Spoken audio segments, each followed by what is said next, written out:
Greetings. So that was a track called Veritas that was supposed to be on the unreleased 7770 album that the artist formerly known as HKE, was due to release late 2017, I think it was, on Pyramids. But yeah, that never happened. Instead, we've got Canvas, which is a new podcast series that I started 4 days ago, I think.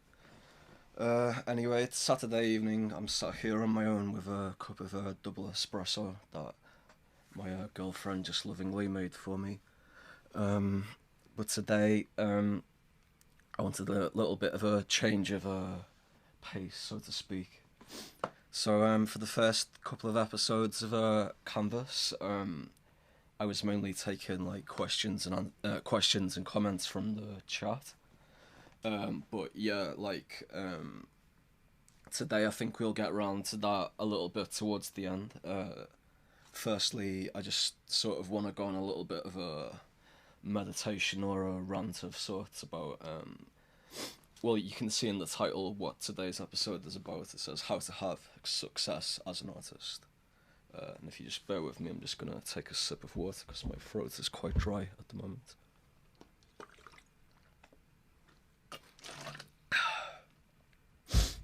Yeah. Also, we're going to have Shima33 back on in about 30 minutes or so, which is about the amount of time I think it'll take me to go through all the points that I wanted to make today. But yeah, if you want to start leaving any questions for later, feel free to do so. But just as a heads up, I'm like pretty much ignoring any questions about like physicals and vinyl releases and shit now, because I think I've like covered that over the past few days sufficiently. And yeah, like yesterday, I was gonna do another question and answer session thing, but I had a few bad losses on FIFA and I was in a pretty pissed off mood, so I just took all my anger and frustrations out in the music that I made on a Canvas episode 3, which was that was like an entirely live session. Like I'm sure like anyone who heard it can probably tell. But yeah, like I pretty much just went into that like completely cold with a pretty much a blank canvas, aptly. And, like made the whole thing from scratch as I was going along. Like even like just making the pad sounds and shit as I was like recording it all. But yeah, so yeah, like a question that I get asked a lot by like young artists in particular is like how like what are like the methods to having success as an artist or as a musician or whatever. Like, cause obviously like I've had like I'm not like hugely successful, but I've had like enough success to like be fortunate enough to like make a living off what I do. Which is like, you know, I suppose that's like the dream for a lot of artists to get to this stage where like you're making a sufficient living off what you do. Um, but yeah, like so so I just lost my train of thought. Like I'm a bit of a noob with podcasting, so I sort of gotta get used to the like idea of just talking at nothing, pretty much. Just like quite strange, really. But yeah. Um, so yeah, like having success in music. I think like the first thing you need to do really is like sort of identify what that success you want is. Like success, the word success could mean anything in any context. So like in music or in any form of art, like you can extrapolate what I'm gonna say like towards any kind of art, or not even art, like any kind of career or profession or just like whatever you're passionate about. Like you can extrapolate all of this into anything really. But yeah, so firstly, like you need to sort of define what success is to you. Um, for most, that'll be like what I just said a moment ago, which is like making a living off what you do. For others, it might just be a case of wanting to be popular, or like just having like a lot of people listen to your music. For others, it might just be like getting as rich as possible. Or for others, it might just be as like being content with like what you're doing and enjoying what you're doing, basically. So there's like different ways to approach wanting success as an artist or success in any field. Um, but for the sake of what we're gonna discuss today, I suppose like it's gonna be like traditional success, as in like the success that the success of like making money, making a living, and like achieving like popularity and such with your music and art. So there's quite a lot of different methods to go about like achieving that kind of success. Uh, and like most people will try to hand out a little bit of everything in that regard. But like what I've done is I've made like sort of 5 sections of what I'm gonna go over, or like bullet points rather, and I'm gonna sort of like explain what each part means. So the first thing I've got is like basically the easy route, which is if you are very rich or you're like the son or daughter of rich parents, then essentially what you can do is buy your popularity. like this is just like something that I've got to go over because it sort of refers to the points that I'm going to make later. So what you can do as like say if you've got like £1 million of cash or $1 million of cash in the bank, what you can do with that money is essentially buy your popularity, by essentially like spreading your name out there using like money that towards like advertisements, getting your name written about in the media and shit like that. I mean, it's like really obvious when you think about it, but the thing is, like, a lot of artists actually do take this approach. You just don't really know about it because obviously they don't want to say, oh, like I got popular by getting my parents to pay for like whatever. Uh, but yeah, like that is actually like a method that a lot of artists use. They pretty much like buy their way to success. And for like people who are already rich, like where money is like no object, then like what drives people like that to success is maybe, you know, like approval of peers and such, or just like popularity, as I say.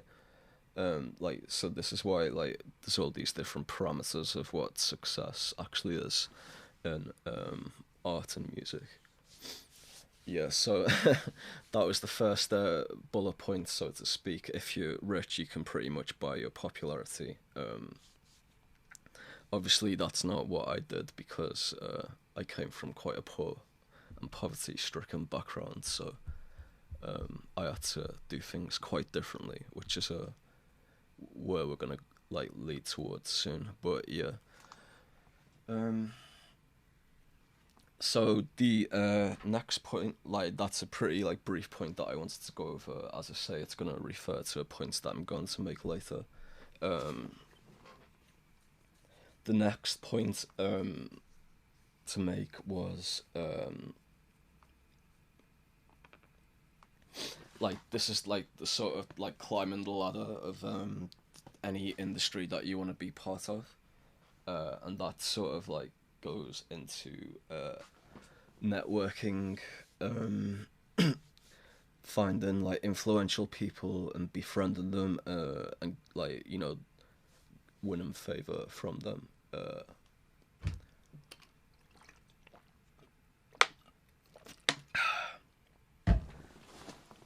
Sorry about that. Like I'm not very used to talking for long periods of time like this. So I've got like a bottle of water that I just need to keep going at. But yeah, like this is like the like sort of the traditional method of gaining success in any given field, which is like getting to know the right people, essentially. Like creating a network of people and friends and stuff that you can rely on for help, and then they can rely on you for help, and so on. Like most like music scenes or any like art industries and such all operate in this manner. And then like what a lot of people want to do is like they want to keep climbing the ladder to sort of like get like get above where the contemporaries are, and pretty much try to become as like popular as they can. Um, and like the methods of going about doing that are pretty much like like in the context of music is like signing to like influential record labels who can push your music out there, get your name and face and such in the right places. Um, but like specifically how to like do that, I'll cover in just a moment. Um, so essentially, like this kind of method like requires you to be something of a people person, which is like a problem for a lot of artists because like many artists are quite reclusive or introverted and they just like don't really enjoy speaking to many people. So this is why like a lot of artists end up getting agents or managers or whatever to like sort of deal with like the business side of things, because they just like don't like enjoy talking to people. Like they'd rather be in their studios like creating art and such, or just like doing whatever. um but the thing is with that, um and this sort of brings me on to the next point that I wanted to make. um if you really do want to like achieve like those kind of connections, like you really do need like a bit of luck on your side essentially. um so let's say there's like a journalist who really enjoys your music, and like promotes like anything that you put out because like they sort of like just enjoy anything you do naturally, just as you would enjoy like any artist's output that you admire. um like to achieve that kind of connection essentially takes just being good enough really, and that's something that I'm going to talk about later.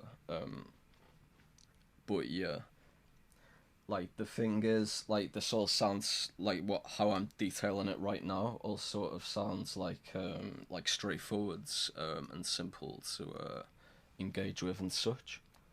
But the truth is like a lot of what happens in the music industry, especially like as you go above like the underground scenes and get more towards like sort of like the lower levels of like the actual industry itself. Like a lot of it is pretty much just I'm not sure what the word to say is for sort of like a lot of back pattern. Like, I mean, I'm not trying to make it sound like it's some criminal organization, but it's like a lot of like deals under the table and shit like that, doing favors for one another and all that stuff.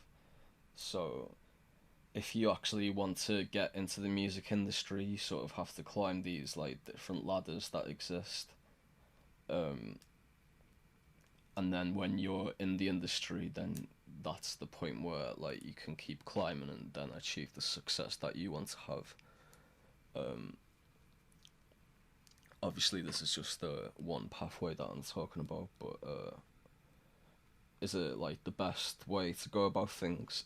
In my opinion, no. But like for a lot of people, it's like the most straightforward and obvious way to go about things. So um, that's sort of like become like the traditional route, so to speak.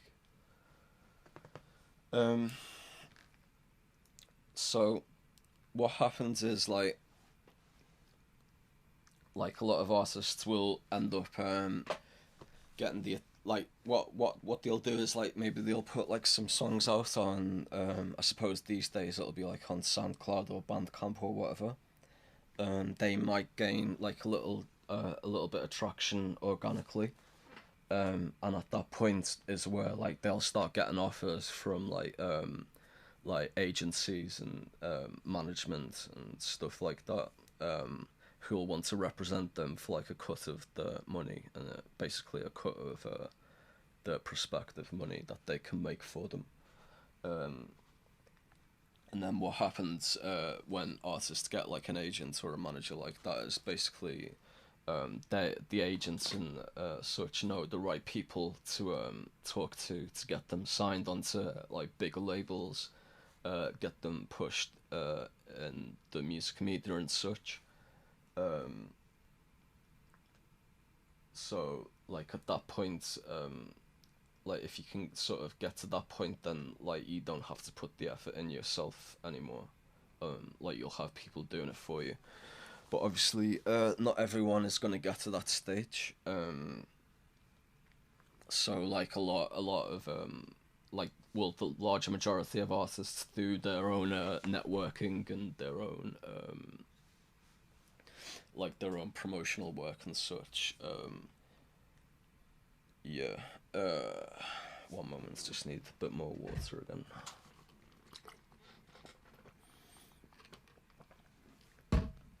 Yeah, I'm gonna have Shima on in a little bit, as I mentioned earlier. So my throat won't dry up as much because I won't be doing all the talking, so that'll be a little bit better anyway. But yeah, I sort of got a bit carried away there. I mean, like that's sort of like most people know this kind of information, but I think some of the stuff that people don't know is like the music media in particular isn't actually like as legit as it presents itself as. Like a lot of shit that you see in the music media is pretty much like it's not actually written by the journalists themselves. It's written by like PR companies, and so what that and that's why like say if like I don't know, say if like someone like Drake has a new album out, or not even Drake, like someone like more in the like indie music scene or whatever. Say someone like say like One O Tricks Point Never has an album out. You'll see like a slew of articles around the same day or two, saying like OPN has new album out on Warp Records on such and such a date. Um, and what you'll notice if you read all these articles is like pretty much they're pretty much word for word saying the same thing. And you'll catch them using like really similar words that are sort of like unnatural and inorganic sounding. And the reason for that is what happens is like the label like Warp will hire like a PR company, and then that PR company will put together like a press kit, and then like that press kit will get sent around to all the right places that they want like this album release announcement posted about. Um, and the press kit is essentially like a few paragraphs of like what the album's about and shit, and just like general like fluff words for the journalists to use in the like to like rewrite with, and like images and shit that they need. Uh, yeah.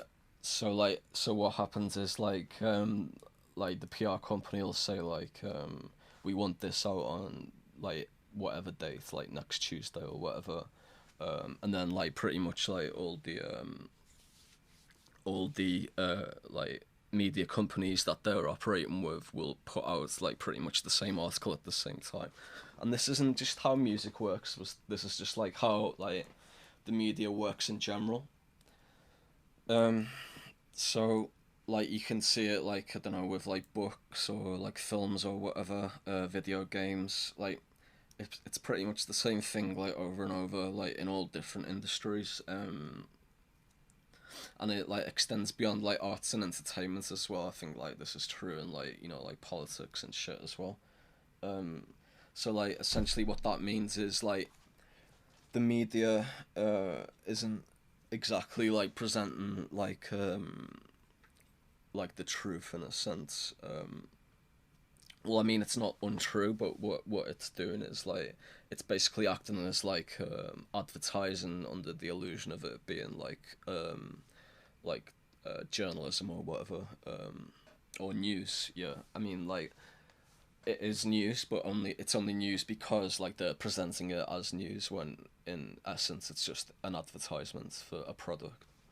Um, so yeah, like what that so as I say, like as you climb the ladder of the music industry, um, you'll get like you'll probably get like offered like deals by like PR agencies, agents, managers, and shit who all want like basically a slice of the pie if you're having like some underground success. Like like especially when like 2814 and Dream Catalog and stuff started taking off. Like I was getting offers from like PR agencies quite regularly, and I had like quite a few offers from like agents and managers and stuff who wanted to work with me, but like I just sort of turned them all down because like that isn't like the path that I felt comfortable going on personally. Like I don't want to rely on people above me to help me essentially. Like I want to work for myself, which is going to bring me on to like my next point. But yeah, like a lot, as I said earlier, like a lot of artists do want like other people to do their work for them because they feel like they're not good enough at it, or like they're just too shy or introverted or whatever to actually do it themselves. Um, but yeah, I mean, like the thing is, if you do go that route, like there's like a high chance of like people fucking you over and shit, and that is sort of what brings me to my next point. Hold on, I'm just gonna take a sip of this double espresso.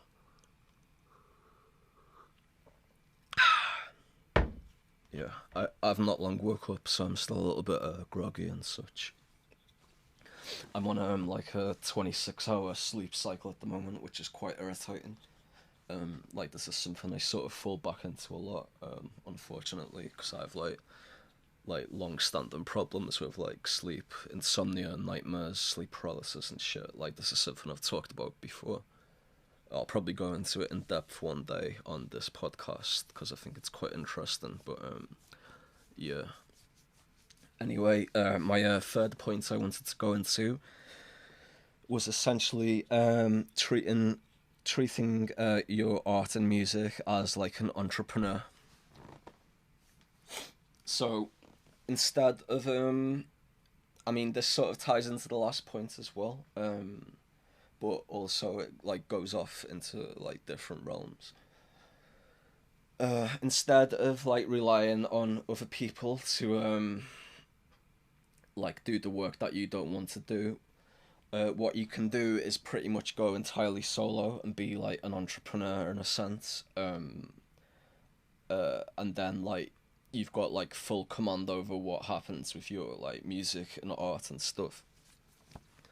And the funny thing is like with music, like I've noticed like a big trend is like a lot of young artists sort of try and get their foot in the door in the music industry, and they might do so for a little bit, but eventually as they see like a lot of it's like just not what they want, basically like they'll go more towards like doing their own shit and like pretty much just like organizing everything themselves. This is true like not only in music but like all forms of art and entertainment and such. Um, like a lot of people who have like been on record labels, for example, will eventually just like sack off labels altogether and like sometimes open their own label or sometimes just like completely go like self-release. Like do all their own publishing and stuff. Um, but if you do go that method of like doing like all your own work and such, what you have to bear in mind is like all the success and failure is like entirely on you. And this is sort of like the pathway that I've gone personally as well. Um, like so like as I mentioned a moment ago, like I did have like quite a lot of offers from like music industry types to sort of like climb the ladder and get on like the quote unquote bigger labels and all that shit. But um, like personally, I just like don't want to sort of operate in that world because it's like it's not that I'm like I'm not like introverted and I'm not like a shy person or whatever, but it's just like I don't really like dealing with a lot of people. Like I sort of like to keep to like a smaller group of people. Like um, you know, like sort of just people that I actually get on with as people, rather than like people that are there just for the sake of like being like associates for business or art or whatever.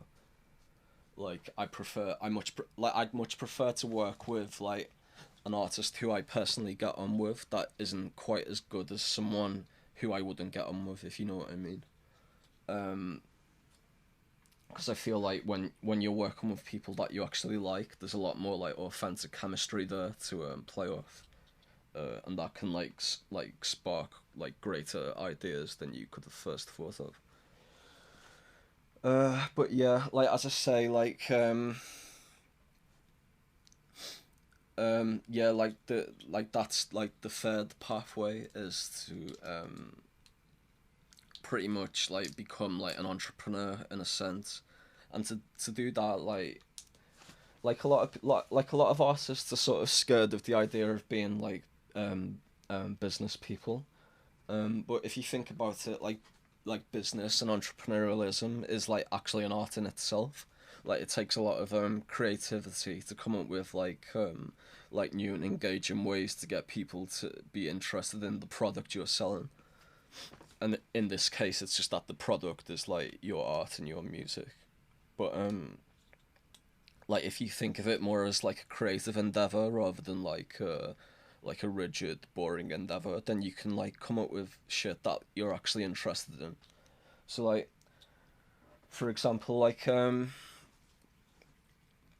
something like a Henry Moonchild, which I was doing earlier this year, even though it was like sort of all part of like a legitimate psychotic breakdown that I was having at the time, sort of fueled by alcohol and such. I mean, as I said the other day, I'm gonna go more in depth on like what Henry Moonchild was like in a future episode of this podcast. But uh, yeah, but regardless, it was still like a method of engaging people with what I'm doing, which at the time was pretty much like completely psychotic and ridiculous, but nonetheless, it was still something that I was like doing, and it was still a product in a sense, because I was like obviously running Dream Catalogue as Henry Moonchild. Um, but yeah, like that's an example of like a creative way of like going about trying to like be an entrepreneur in a sense. Like a lot of artists make the mistake of thinking that they have to please everyone, and this is something that like I used to make the mistake of as well, especially early in Dream Catalogue. Like I used to think that like if people were pissed off at me, like that I'd done something wrong, or I felt like I felt like either I'd done something wrong or they were being pricks, and like I think either way, it's sort of like an unhealthy way to go about things, because it's like reacting to criticism emotionally rather than taking in like the criticism as like sort of like data to process, and then like reacting like unemotionally to it. Um, but yeah, like sort of lost track of what I was saying then, but uh, yeah. Anyway, like I could like sit here for fucking hours going on about like how to come up with like creative ideas to treat business as an art and such. But like I think that's like something that maybe we could go into a different day. Today it's more like about the different pathways that you have as an artist to achieve the success that you want. Um, so I guess like all in all, just to like briefly summarize this point of like treating art as like an entrepreneur and like going into business for yourself. Basically, what you want to do is to create like a USP, as they say, which is like a unique selling point for your art and music. So I think like someone who's really done this brilliantly is like Blank Banshee. Um, like I like to my knowledge, I don't think Blank Banshee had like I spoke to him briefly once, and he told me like he doesn't have like a manager or agent or anything like that, which is like similar to me as well, as I say. But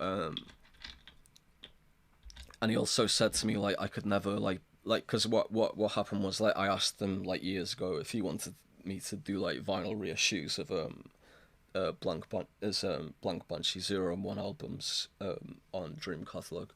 But he basically just said to me like straight up like he doesn't want to be like part of a label because he doesn't feel like he can like conform to like other people's standards essentially, which is like I perfectly understand that because like that's exactly why like I've gone about it the same way. Um, like if so like being like an entrepreneur in a sense is the best thing to do if like you find the idea of like conforming or um like going along with other people's ideas like a bit too abhorrent.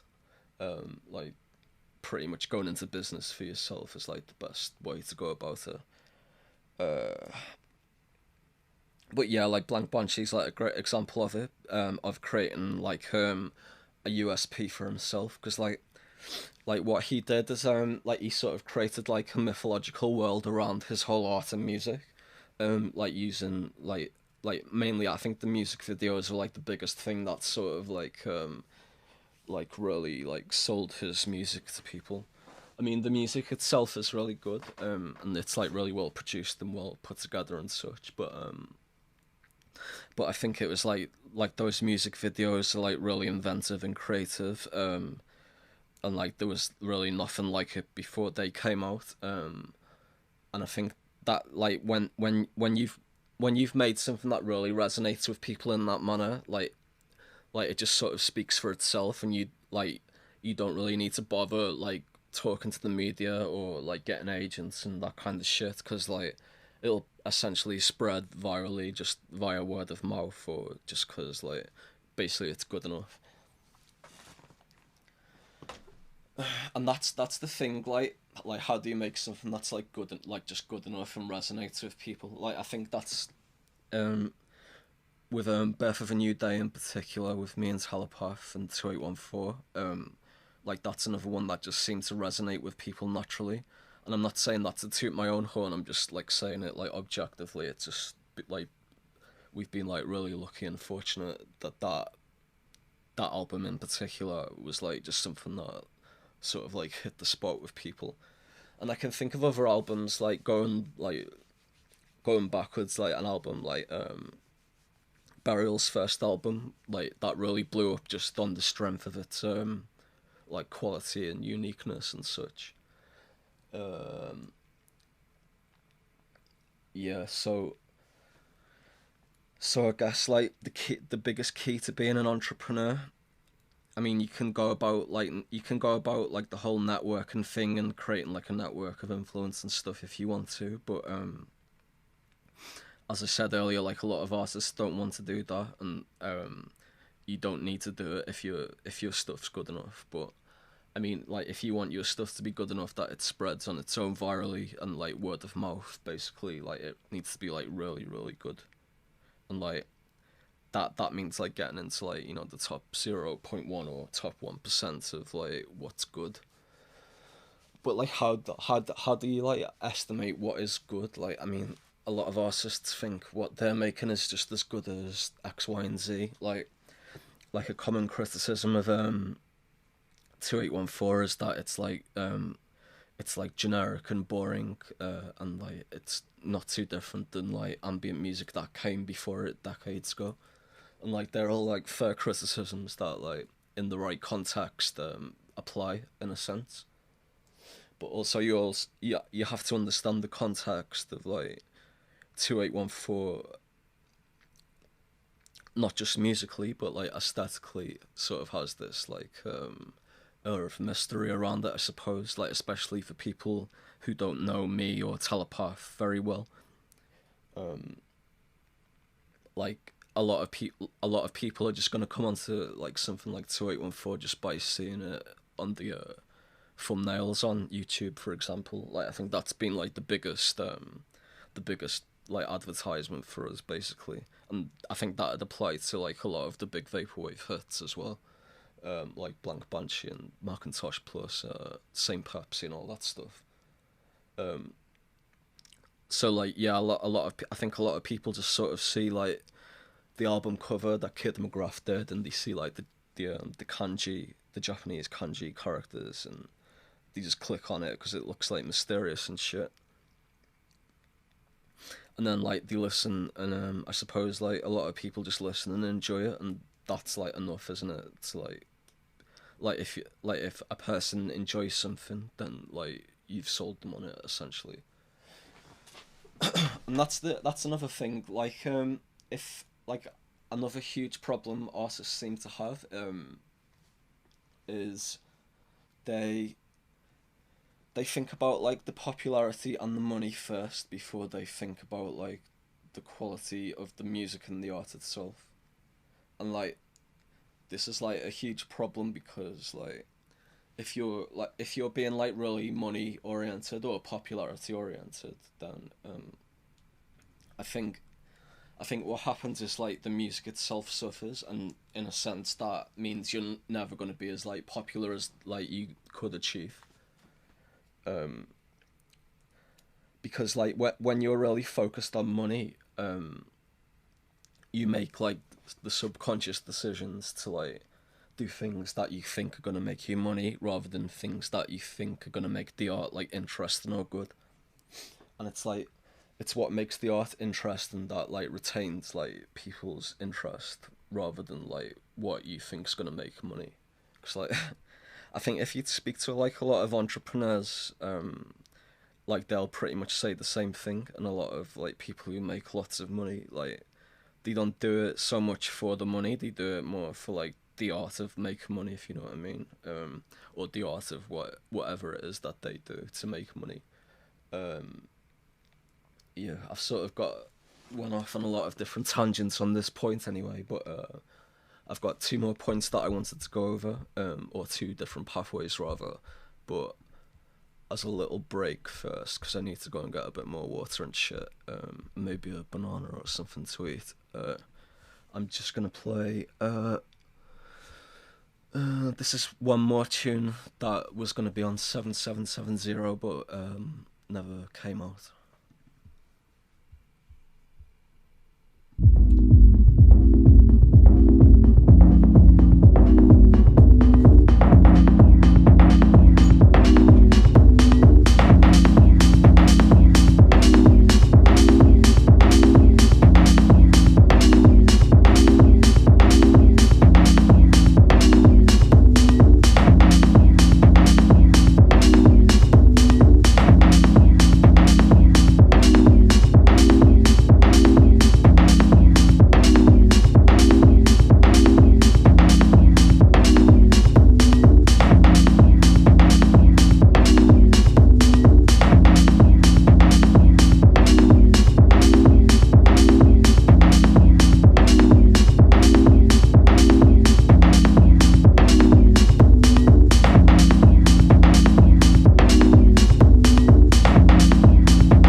some people in the chat are saying the music is a lot louder than the microphone level, so I'm sort of still getting used to this whole podcasting game right now. So like yeah, if like you can all give me some like constructive feedback in the chat about shit like audio levels or like any quality dipping and stuff like that, it'd be much appreciated. Like, but yeah, I'm sure like I'll get used to it as we're like progressing. This is obviously only the 4th episode, so. Yeah, so far we've covered the 3 different paths, which is basically like pathway 1 was having rich parents to pretty much like pay your way in to the door. Pathway 2 was like gaining network and influence and stuff by like climbing the ladder. Pathway 3 was being your own boss, essentially being an entrepreneur and like creating your own product. And another thing I wanted to say about that was that I forgot to touch on was basically like now is better than ever for like doing that. Like in today's age with the internet and like all the like different tools that you have at your like hands at any time of day, like you can like achieve like success that people could have only dreamed of like 10 or 15 years ago. Like some people might not know, but I've actually been making music for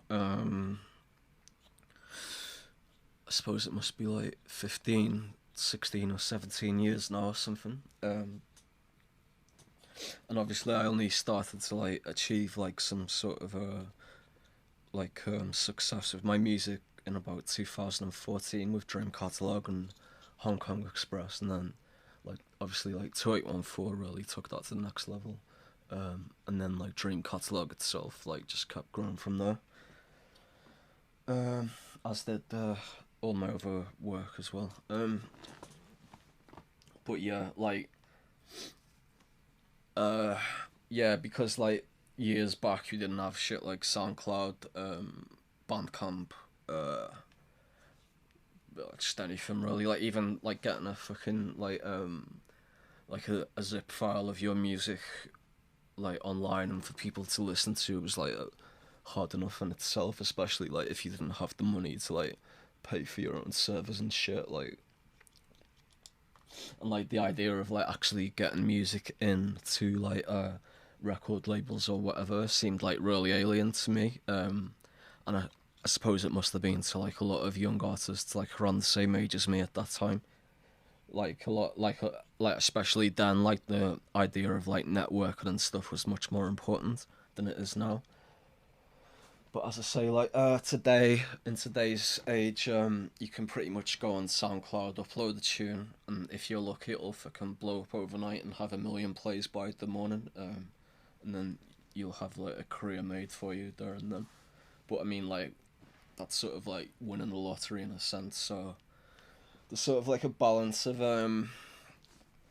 like being realistic with what you can achieve with your skill and talent, and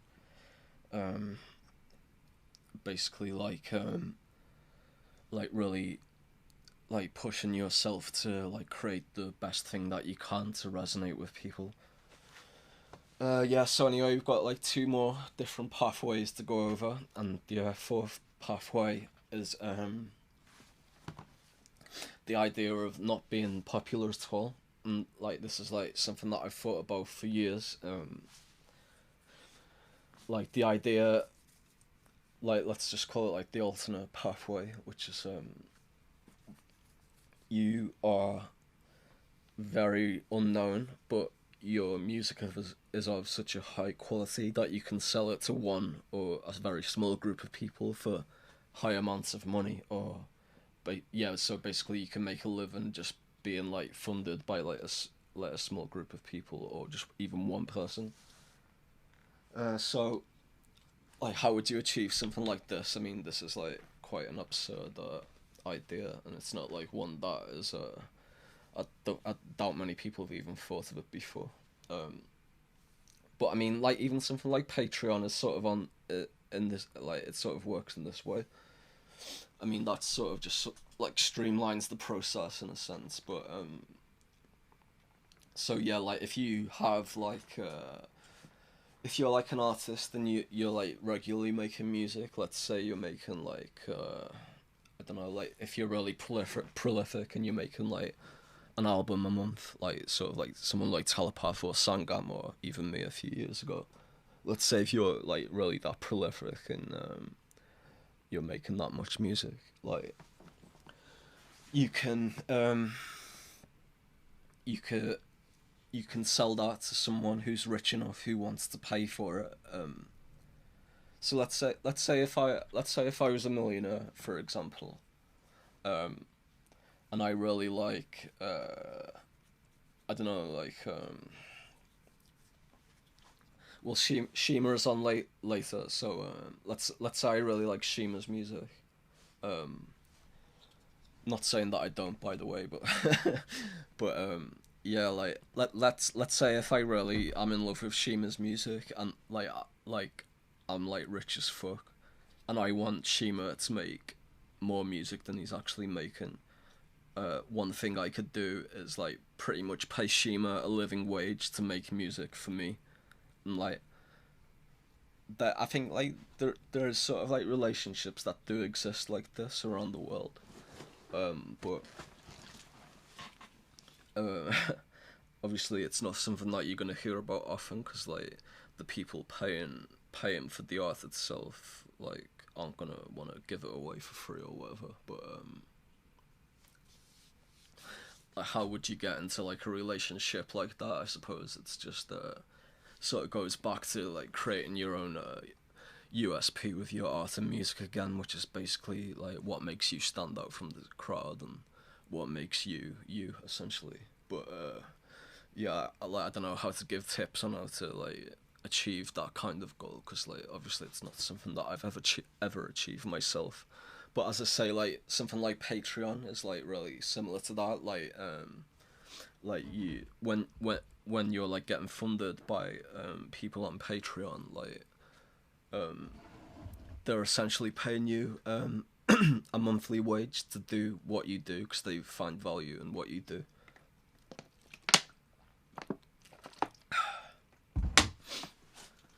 Um, and another point I wanted to touch on this pathway is like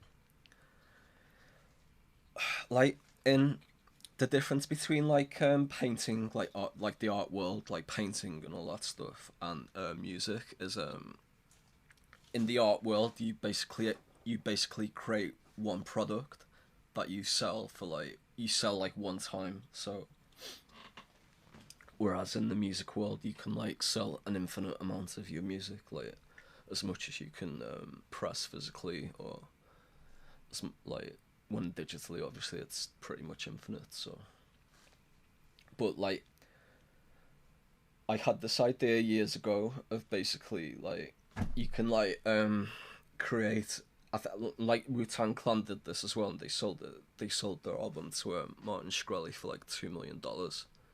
But basically what you could do is like you could create like an album, for example, and print it on a one off vinyl pressing, and then you can like auction that as like you would auction a piece of art at an auction house.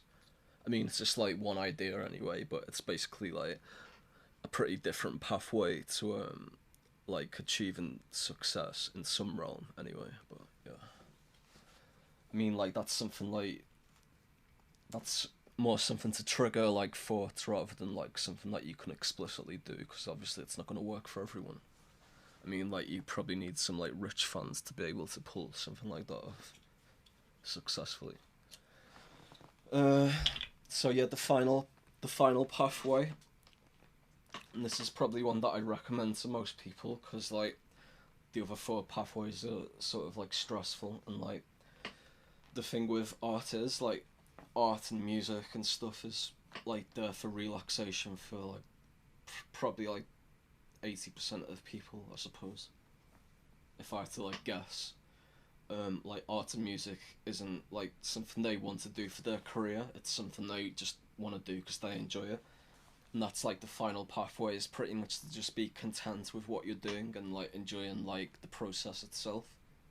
And this is something that you can apply into all the other like pathways that I've like discussed today. Um, just like pretty much being content with what you're doing, and being happy and stuff, and that sort of attitude will like manifest in everything that you're doing.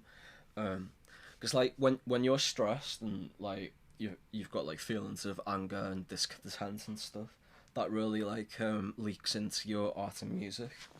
Um, and when that sort of like negativity leaks into your art and music, I think it can be like quite off-putting to a large majority of people. Um, it depends though. Like the sort of ways to take like anger and like channel it positively into music. Like I think like a lot of metal music does that successfully. But like a lot of people start creating like really ugly art and music when they're angry. Like I've definitely done that. I can't really think off the top of my head of examples, but I suppose something like there was an album I made called "Stay Away" by Ancient Santimer. It's like a very like unknown one that I've done. That album was just made like under a complete cloud of like anger and negativity and like just fear, paranoia and shit like that. And it's like definitely like one of the it's not one of the worst, but it's like one of the ugliest albums I've ever made. And the thing is, like, maybe some people can find like some value in that, but generally, like, I think like most people enjoy like beauty within art. Yeah. So that's like the five different pathways, basically. Like, first one is be rich enough to buy your way in, which is like obviously not feasible for most people. The second one is climb the ladder. And if you do choose to like climb the ladder and like network and stuff, like just do it as respectfully as you can. Like this is like something that I've made errors in before as well. Like I've been like disrespectful to people at times when they've annoyed me. Like I used to like react emotionally to people like far too quickly and far too often. And that was like a big mistake that I made. These days, like I take a little bit more time. Well, I try to anyway. Yeah, but yeah, like that's the second pathway is basically like network and achieve an influence, winning favor with people and stuff, climbing the ladder and so on. The third pathway, which is my one, is basically like being an entrepreneur, and trying to create like a unique selling points for your music and art.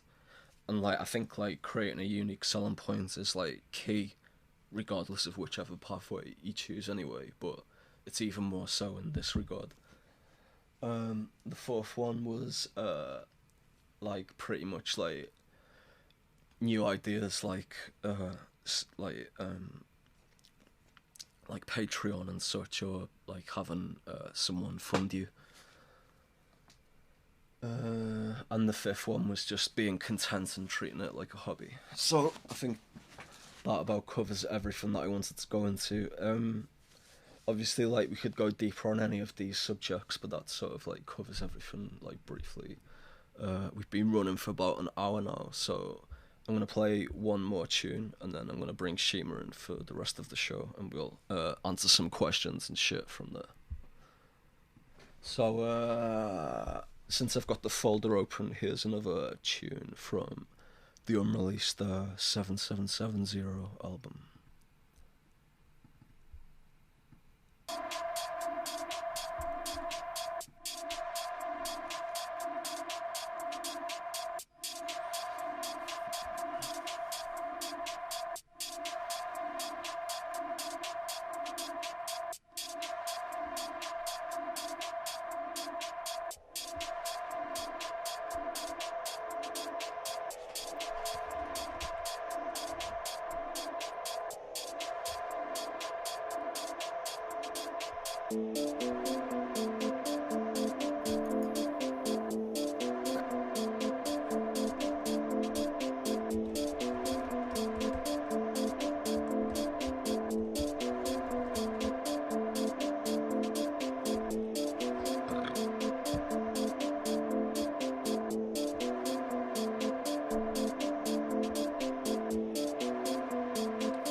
that's enough of that.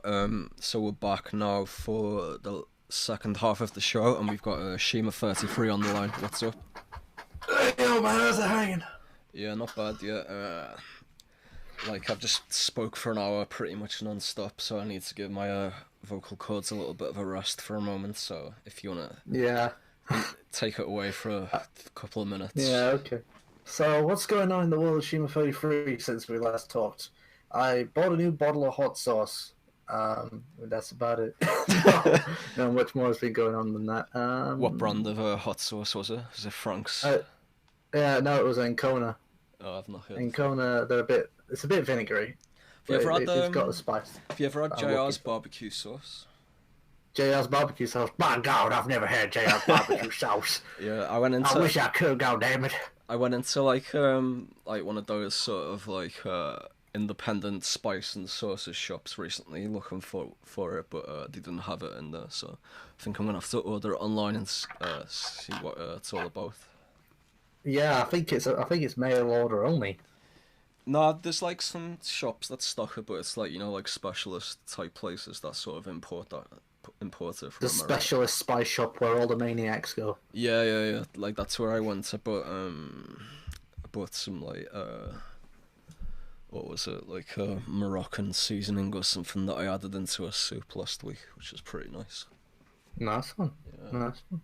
Well, a couple of drops of this in my curry this tea time was done me well. What type of curry did you have?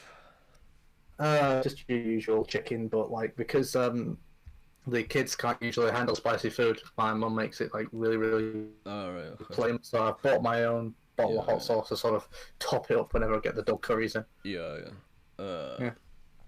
So, do you want to read out some questions and we'll answer them and all that shit? Let's see if we have any. Yeah, just run from the top and you read them out and we'll discuss them. Okay, I'll go from as far up as just don't read any like physicals and like when is X out, because it's the same answer every time. Okay.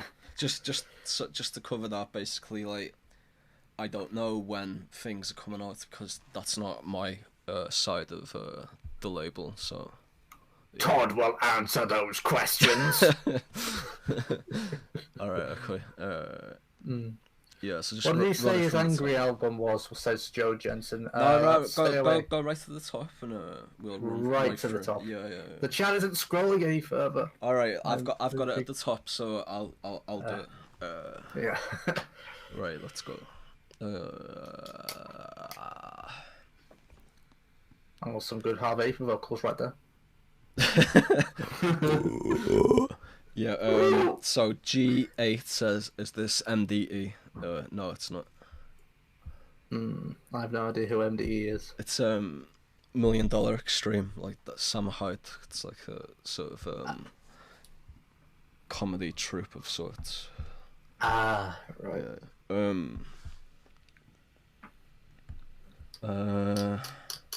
Not a lot of questions today. Yeah, there's a lot of talk about MDE for some reason, but yeah. like I feel like today's going to be a lot more chill than the previous one we did because all the questions I feel have already been asked. Yeah. I mean, like if you want to send in any questions, like just like whatever, like add them in now, and we'll cover them as we're going through. Yeah. So and then all this is either residual or like. Yeah. Did you listen to the first half, by the way?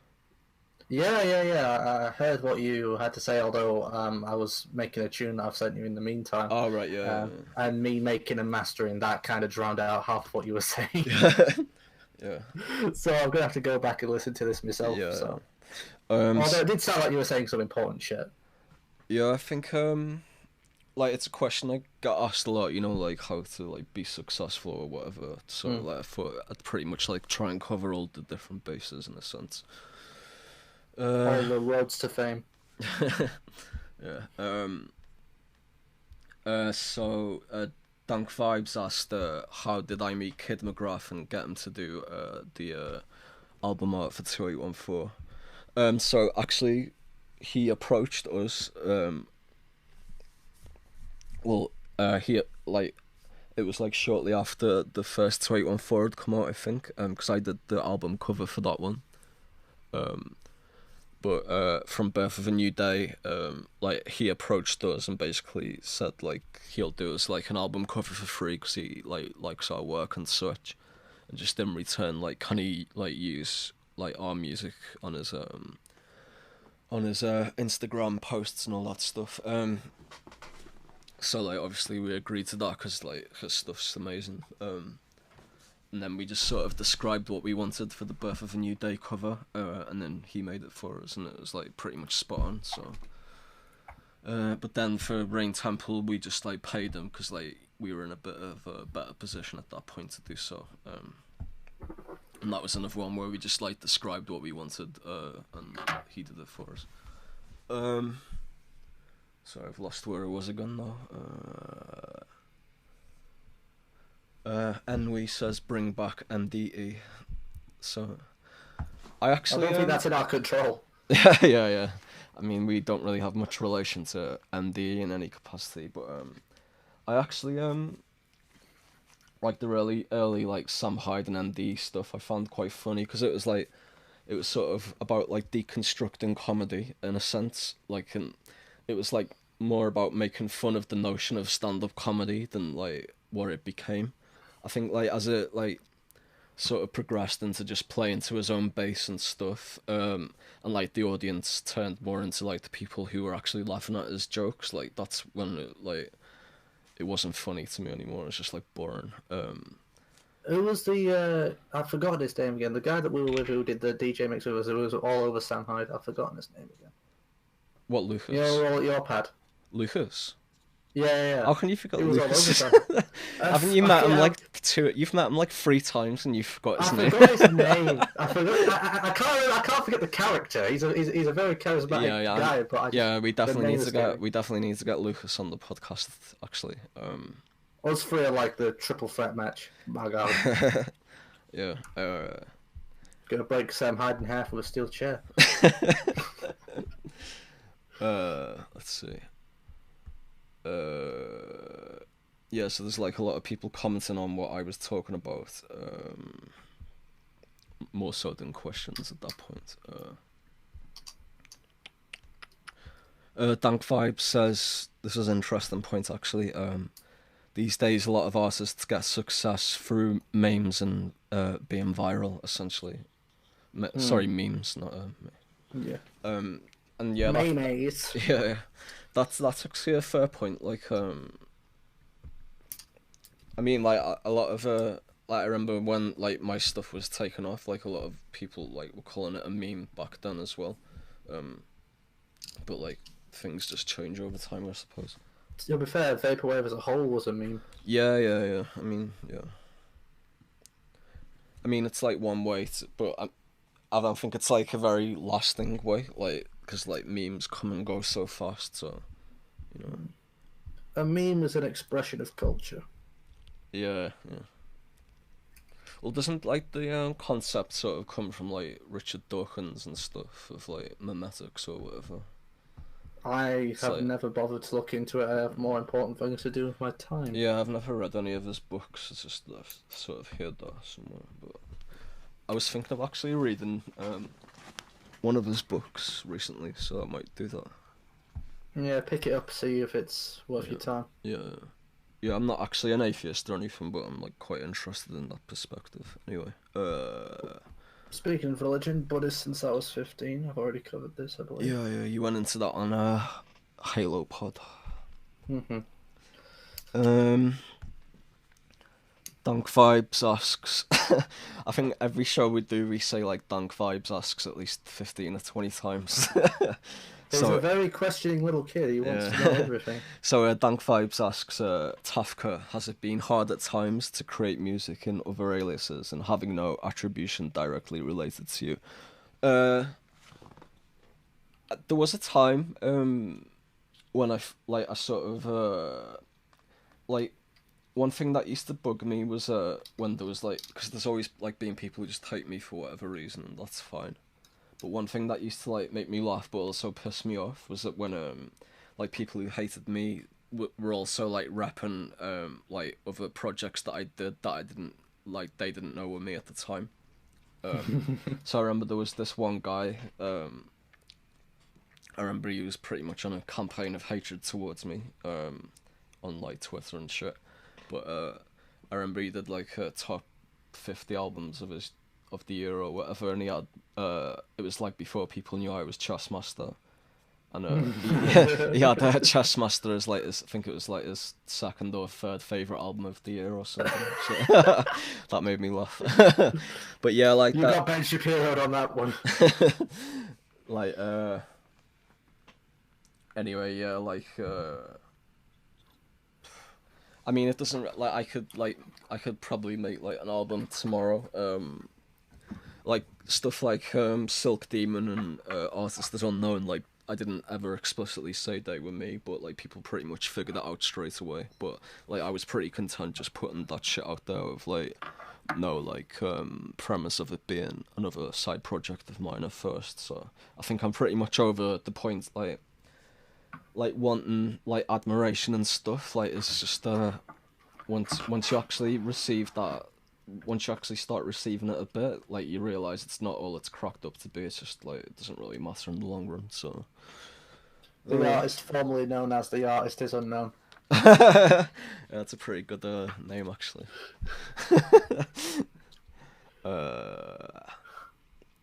What about you? Like, do you like because you've got a few different names and shit, haven't you? But like people don't know about it.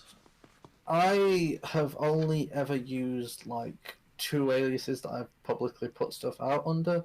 For like 99% of my stuff, I use the Shima33 alias because for me to put stuff out under an alias, it has to come from like a different part of myself, if that makes sense. Yeah.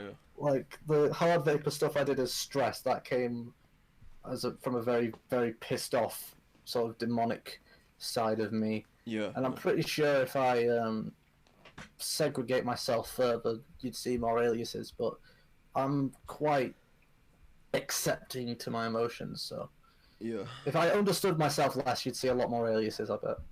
Yeah. I mean, like, I'm pretty much done with it in a sense, like, I think, like, in future, I'm really, like, cooling down on the music making, and I'll probably do maybe, like 1, maybe 2 albums a year max.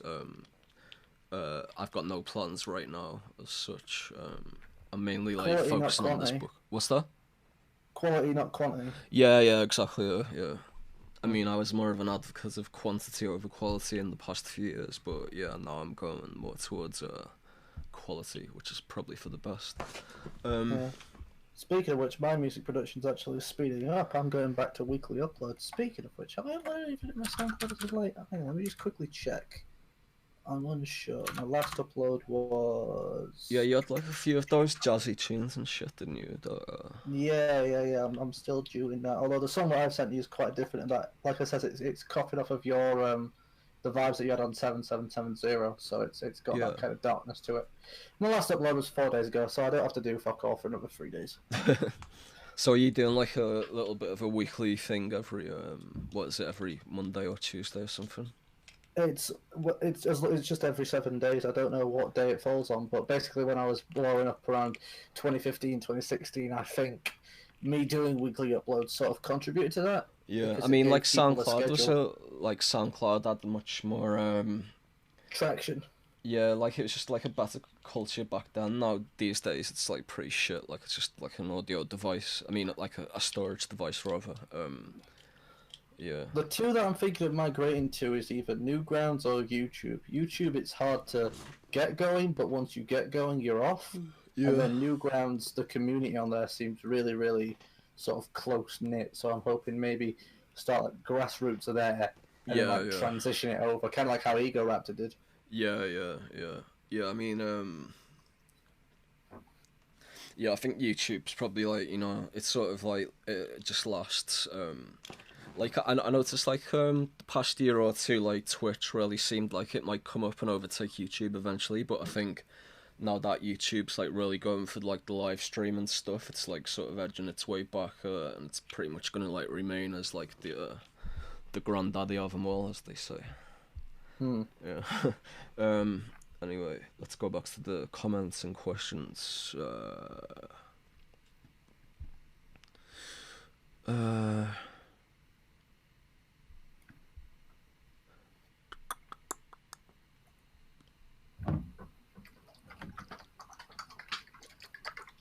That isn't me masturbating. That's just me shaking this bottle of sauce.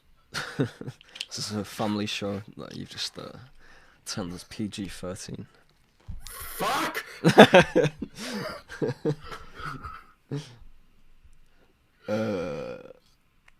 See, this is why I'd never be allowed on Big Brother, because as soon as they said, you are in the Big Brother house, please do not swear, I'd just be like, fuck off! Isn't that finished now, Big Brother? Surprisingly, no. It's still going. The nightmare never ends. Who actually watches it? I don't know, like 4 people. Yeah. And they're all the same person using a different alias. Right.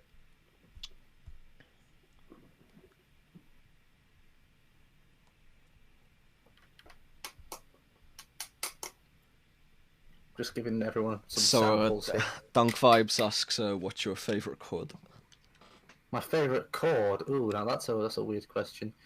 I don't really like I said, I'm not very good on the music theory side. I'm not very good on the music like all I do is like pretty much improv, but like sticking to what the first improv is. Like trying to explain it now, it's kind of weird. So I'll improv it, like the bass line and maybe the main hook and everything else like that.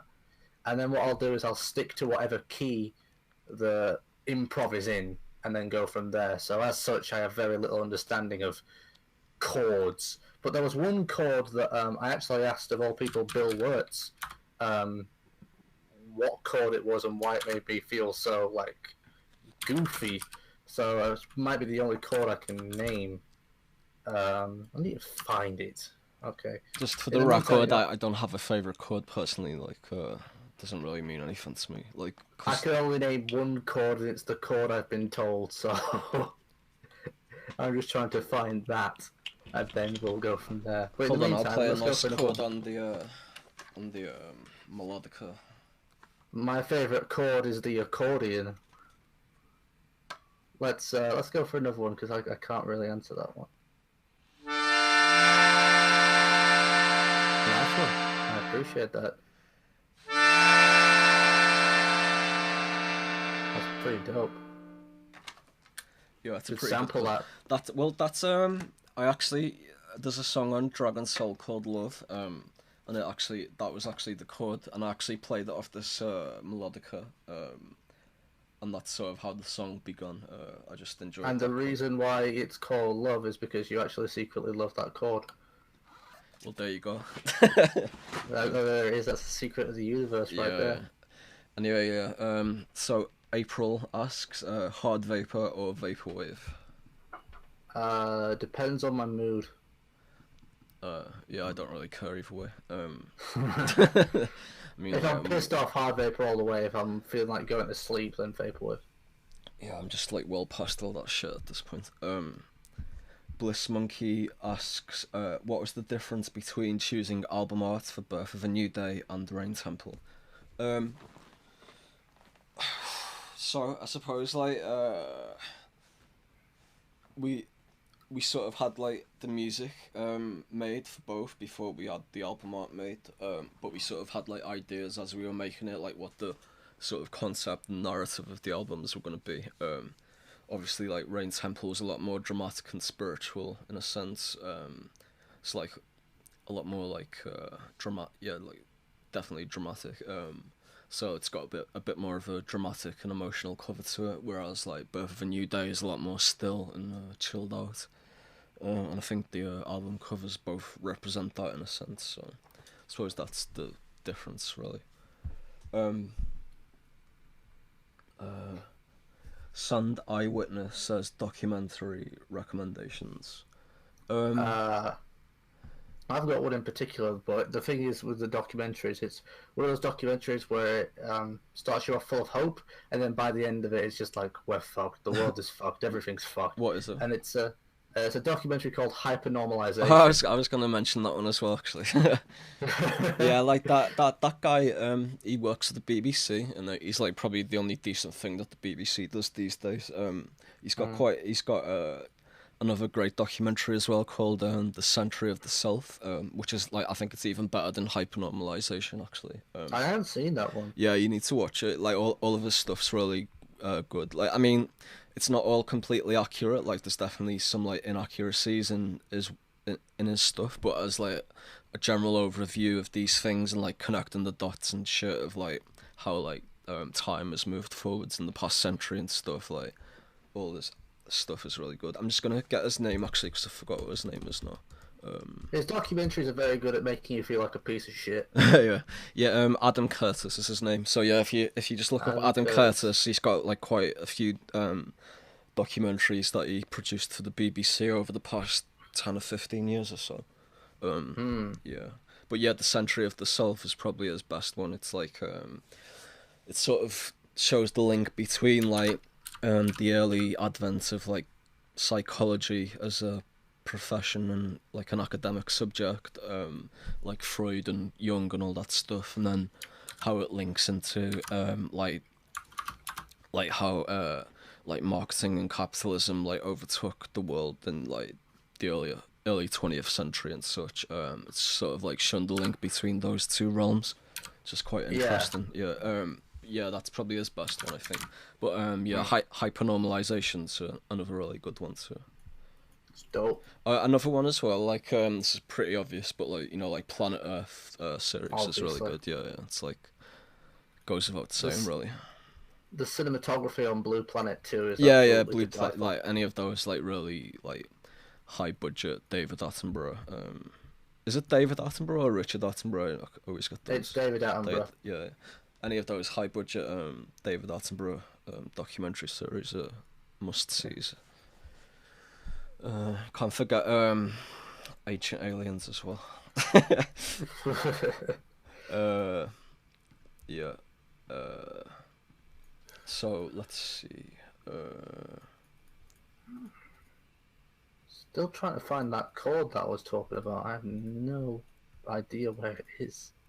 I mean, it's not really that interesting. It's just the chord. So.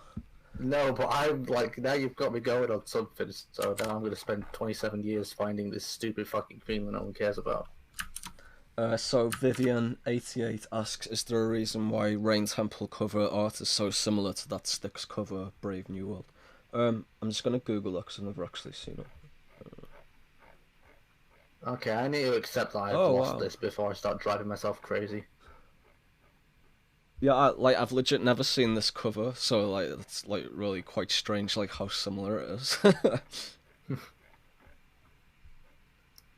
You found out that you were inspired by something that you didn't know. Yeah, I might have to listen to that album then, because that's like really piqued my interest. So, because like the similarities are like pretty uncanny, really.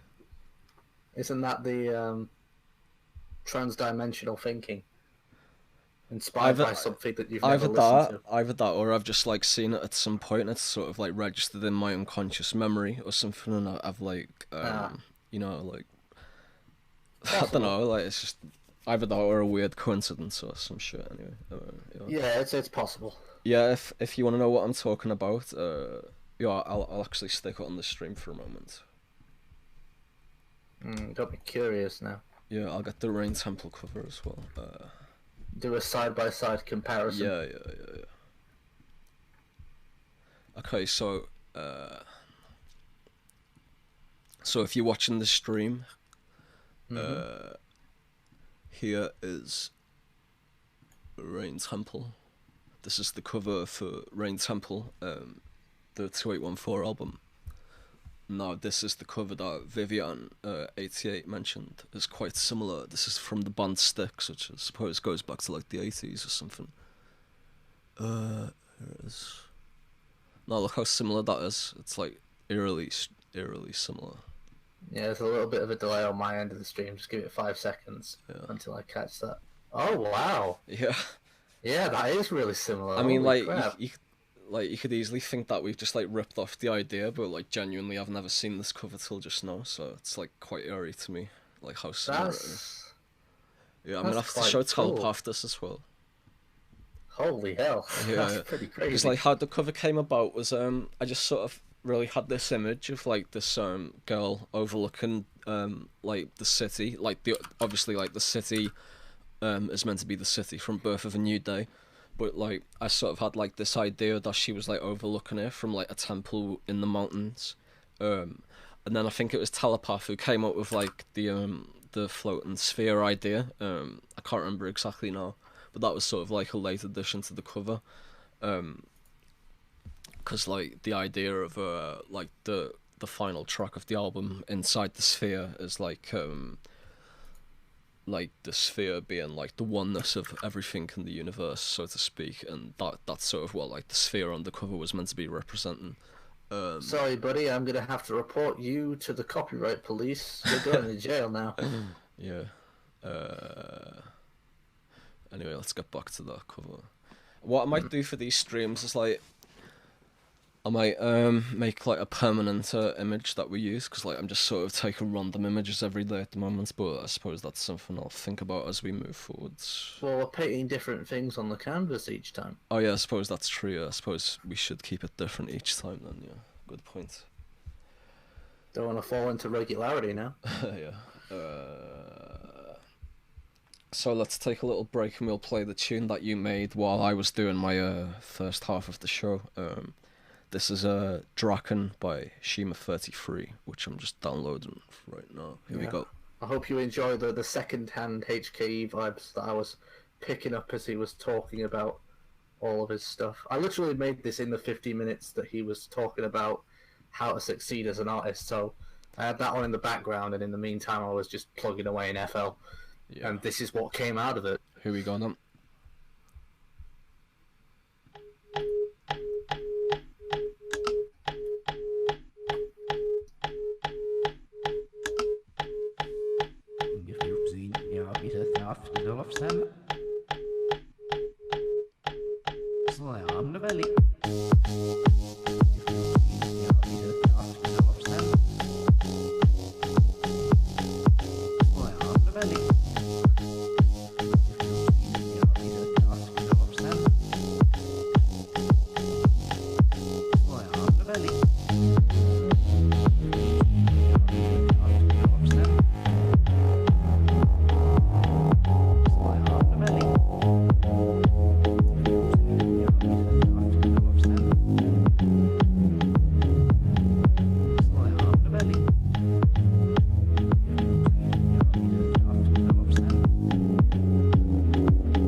So we're back. That was Draken by Shima33 that he actually made during the first hour of this Canvas episode while I was talking about how to have success as an artist. Yeah, I thought that was really good actually. Like I like the way it progressed, like melodically, especially like the bass line when that came in early on. Yeah, it's very nice. Mm. I thought it. Well, considering that I did it in just an hour, I don't think that's too bad. Yeah, it's good. Yeah, like I thought it was similar to the last few tunes we've played from you, like the past few days as well. I mean, like that could all work together, like as an album or something. Make the Canvas mixtape. Yeah. So Joel Jensen asks, when are the Dream Catalogue hoodies coming out? Hopefully sometime in the next few weeks, but I'm not quite sure because I, as I keep saying, I don't really control that side of things. Is that the one with the logo on? Yeah, it's just like the logo in red on a black hoodie and black t-shirts, basically. Is it comfy? I don't know. We haven't like they're not in yet, so. That's the main thing. But I mean, hoodie, man. I mean, we went for like a pretty high quality place, so I think they will be quite comfy. I mean, that's the aim anyway. You don't want a hoodie that isn't very comfy. Yeah. Digital Dream asks, if it were cool enough, would Dream Catalogue ever put out an experimental extreme metal album? Yeah, why not? I think we'd put out an experimental extreme metal album anyway, even if it wasn't cool. Yeah, maybe. We just need someone to make it now. Yeah. Dank Vibes asks, what is the shortest amount of time you have spent making an album? For me, It'd be that I'm Fucked Up compilation, wouldn't it? No, I've done stuff in shorter time than that. Oh wow. Yeah, like I actually did Vaporwave is Dead by Sandheimer in the space of about 28 hours without sleeping. But I like 2 or 3 of the tunes on that were already made, and I just sort of like added them to fit the narrative of the album a bit better. But yeah, that was sort of like something that I made in like this like explosion of insanity, basically, like sleep deprived insanity. The same is true with the album Buried Angel. I forgot the name of it now. Sleep Tsunami by Buried Angel. That's another one that I made without sleeping, like just all in one go. And that, nice. Yeah. What about you? The one that's had the least amount of time that I've actually released would probably be Stress Volume 1. I made that in just 2 weeks. And then the ones that I haven't released, I actually... So I made Turn Off Your Life, which was the first album I ever put out under Shima33. I made Turn Off Existence, which was the sequel, and there was supposed to be the conclusion to the trilogy, which was Turn Off Yourself, and that I made it in 2 days. But I was supposed to release it just as I closed my Twitter and Facebook, and I was supposed to release it on Lost Angles, but they were very slow in getting back to me, so I closed my Twitter and Facebook by the time they got back to me on that one, and it just never happened. But yeah, that took 2 days. Yeah. It's very, very traditional vaporwave, like Echo Jams, sort of. Yeah. Rick DeYoung asks, when am I getting the Raisins t-shirts? Yeah, I think we might do some DJ Raisins shirts next year, perhaps. I'm not sure.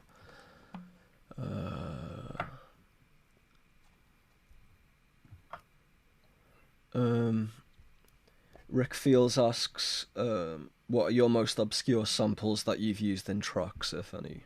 God, I've got no idea. Here's a fun fact about Shima33.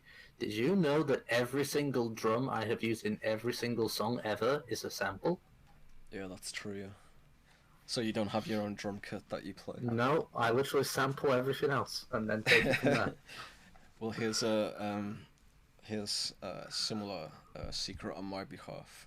Every drum sample that I've ever used is also a sample, so there you go. Actually, no, that's not true. I've made drums from synths before, so that's a lie. No, here's a really crazy fact to blow people's mind. Did you know that every single Shima33 song until about 2016 was 100% sample based? Yeah, I knew that. I mean, they didn't, but you did. Yeah. That includes release and museum, so figure out where the samples are there. I don't think anyone's gonna find those, from what you told me about them, anyway. Oh, looks like we've lost Shima.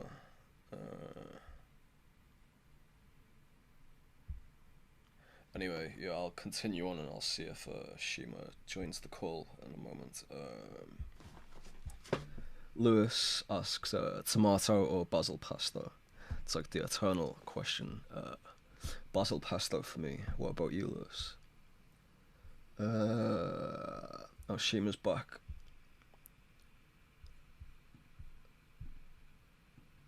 Yo. Hey, yo. No. Well, it says he's back on the call, but he's not saying anything right now, so...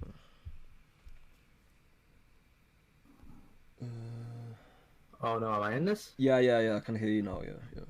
Okay, cool. I was worried that my Discord had permanently blown up. I missed the all-important pasta question, though. How could I? No, it was a pesto. Are you more of a tomato or basil pesto kind of guy? You see, now you're asking the real philosophical questions. Now we're getting down to the true fundamentals of life. Yeah. And I'm more of a tomato person myself. Oh really? Yeah, I went for the basil pesto myself. So. We are on two separate factions. We must fight to the death now.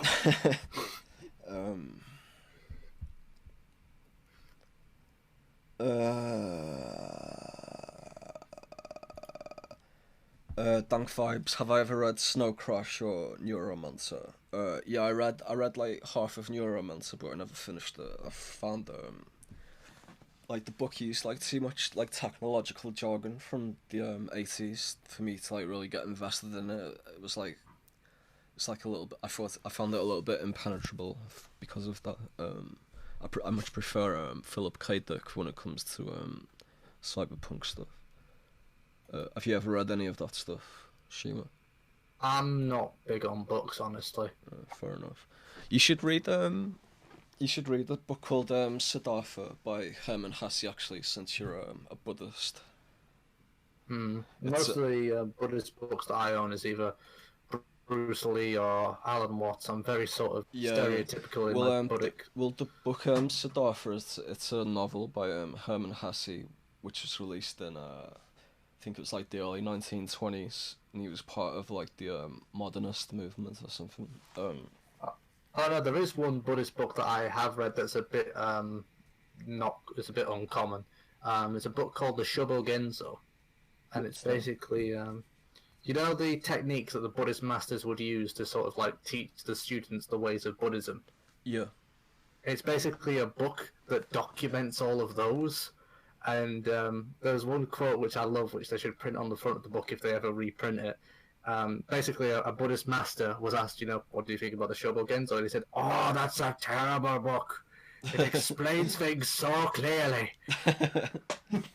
Yeah, I think, like, especially, like, with stuff like Kung Fu, like, a lot of it's, like, really secretive and not known, like, it's not, like, common knowledge, like, some of the, like, the higher-up stuff, so. I suppose. I went to the monk monastery with my copy of the Shobogenzo.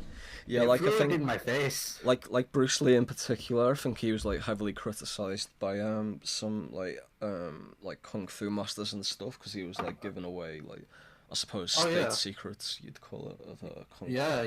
He was breaking down the Chinese embassy. Yeah. Yeah.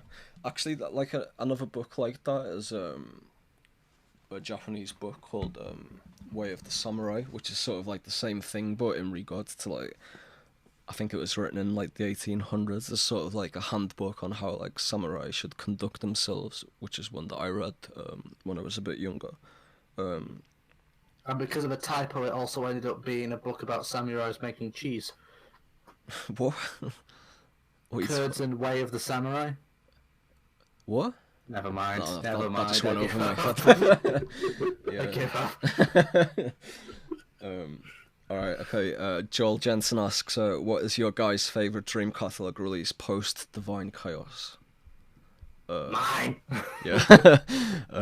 I think I answered something similar the other day, but I narrowed it down to 3 albums, which was like New Sharp, Werewolf Hair, and the new Halo Acid coming out soon or something. I can't remember now.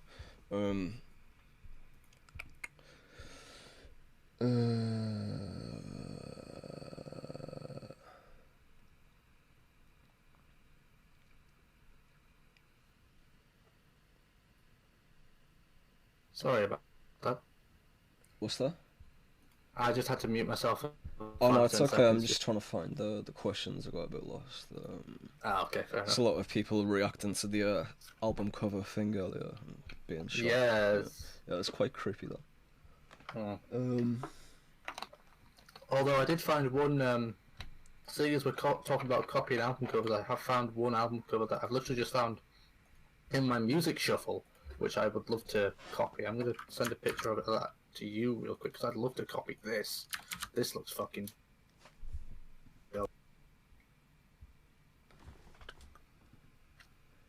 that's besides the point. What, with like you on the cover or something? I don't know. Just that sort of like... Hold on, I'm just going to put this on the stream for everyone, so... I do really like how that looks though. I think that's dope. So this is what Shima's talking about right now. He wants to copy this cover with him on the cover wearing the same Japanese garments and headdress. Go for it, why not? Let's give this down. But yeah, that's. I really like the imagery of that. I think that looks dope. Yeah, it's pretty good. Yeah. You just run your mouth for a minute while I get some water. Yeah, okay. So this album cover that popped up, it literally just came up in my shuffle. So yeah, Hiroshima33.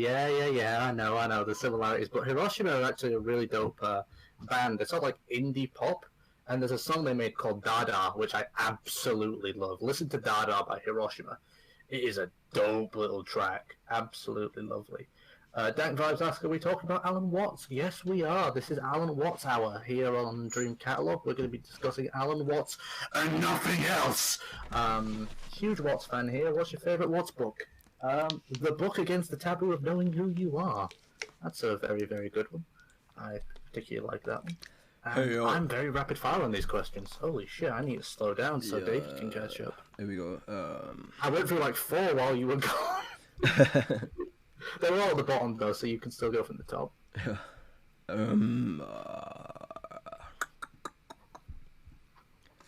So Vivian88 says in regards to the whole Rain Temple cover thing, in a way, every art is kind of the result of what someone knows about some art concepts already, so unconscious inspiration exists. Yeah, I think that's true. Yeah. I think like there's some truth to that. Like that's sort of like observable in like the patterns of the universe itself in a sense, like the golden ratio and all that kind of shit. It gets even more insane when you consider Buddhism into account, because one of the Buddhist philosophies is that everyone is you and you are everyone else. So you've got to keep in mind that inspiration not only comes from what you observe and what you're experiencing, but also from what everyone else is experiencing, feeding into you. Yeah, that's something I've been thinking about a lot this year, actually, like how the universe itself is sort of like an organism. Like, if you think about it as like, if you think about the universe, say it's a spherical shape, for example, and like everything inside it is part of what makes up the universe, then you can think of the universe as an animal itself, or an organism, and like we're essentially just the microbes that make up that organism. So in a sense... Do you mind if I get philosophical for a few minutes? Yeah, go for it, yeah. So, I was talking to someone on a DJ course that I was on about Buddhism, because they were interested in what Buddhism was and what it stood for and everything else. Yeah. And I was talking about how everything's interconnected, and they said, well, hang about, I feel different to everything else because I'm experiencing this. I said, of course. And they said, well, isn't that my spirit experiencing that? And isn't my spirit unique? And I said, here's the way that spirits work. If you imagine like a light bulb, and when the light shines through a stained pane of glass, it changes colour on the way out. So one shade coming out of one pane would be red, another would be green, another would be blue. And you have all these different layers of stained glass, all these different shades and colours and hues sort of refracting out and beaming out. And these are all the individual souls that are around. But actually, bringing it all back, it all comes from the same light bulb. It's just because it's refracting through all those different panes of glass, it looks different. Yeah. I think you went into that on the podcast with Rory, didn't you? I might have touched on it, but I've elaborated since then. Having it questioned by someone out of the blue has helped me reinforce it. Yeah. Maybe we'll do like a full episode on like spirituality, philosophy and shit. Yeah, maybe get some like. I'd be game for that. I would be totally game for that. Holy shit, get some like different voices on for some kind of debate or some shit as well. I suppose like if there's like an atheist out there who wants to give the atheist perspective or like any... relaxation / meditation / consideration / perspiration. Yeah. So Bliss Monkey. Old sweaty stream. So Bliss Monkey asks, does the upcoming HKE retrospective represent the end of a creative period and the beginning of something new? And yeah, that's exactly why I'm putting it. It's sort of like a bookend to this era of my art and life in a sense. The end of my life, Jesus Christ. No, I don't. Not this era of my. No, but then it's on to the next era anyway. So yeah. Let me worry there for a second. So Sand Eyewitness says, do you have any like real life experiences or memories that influenced your music? Well. The way that I basically before I would release any album of mine, I usually listen to it front to back 30 or 40 times. Yeah. And it's during those experiences where I'll think to myself, okay, this song fits this mood, this song fits that mood.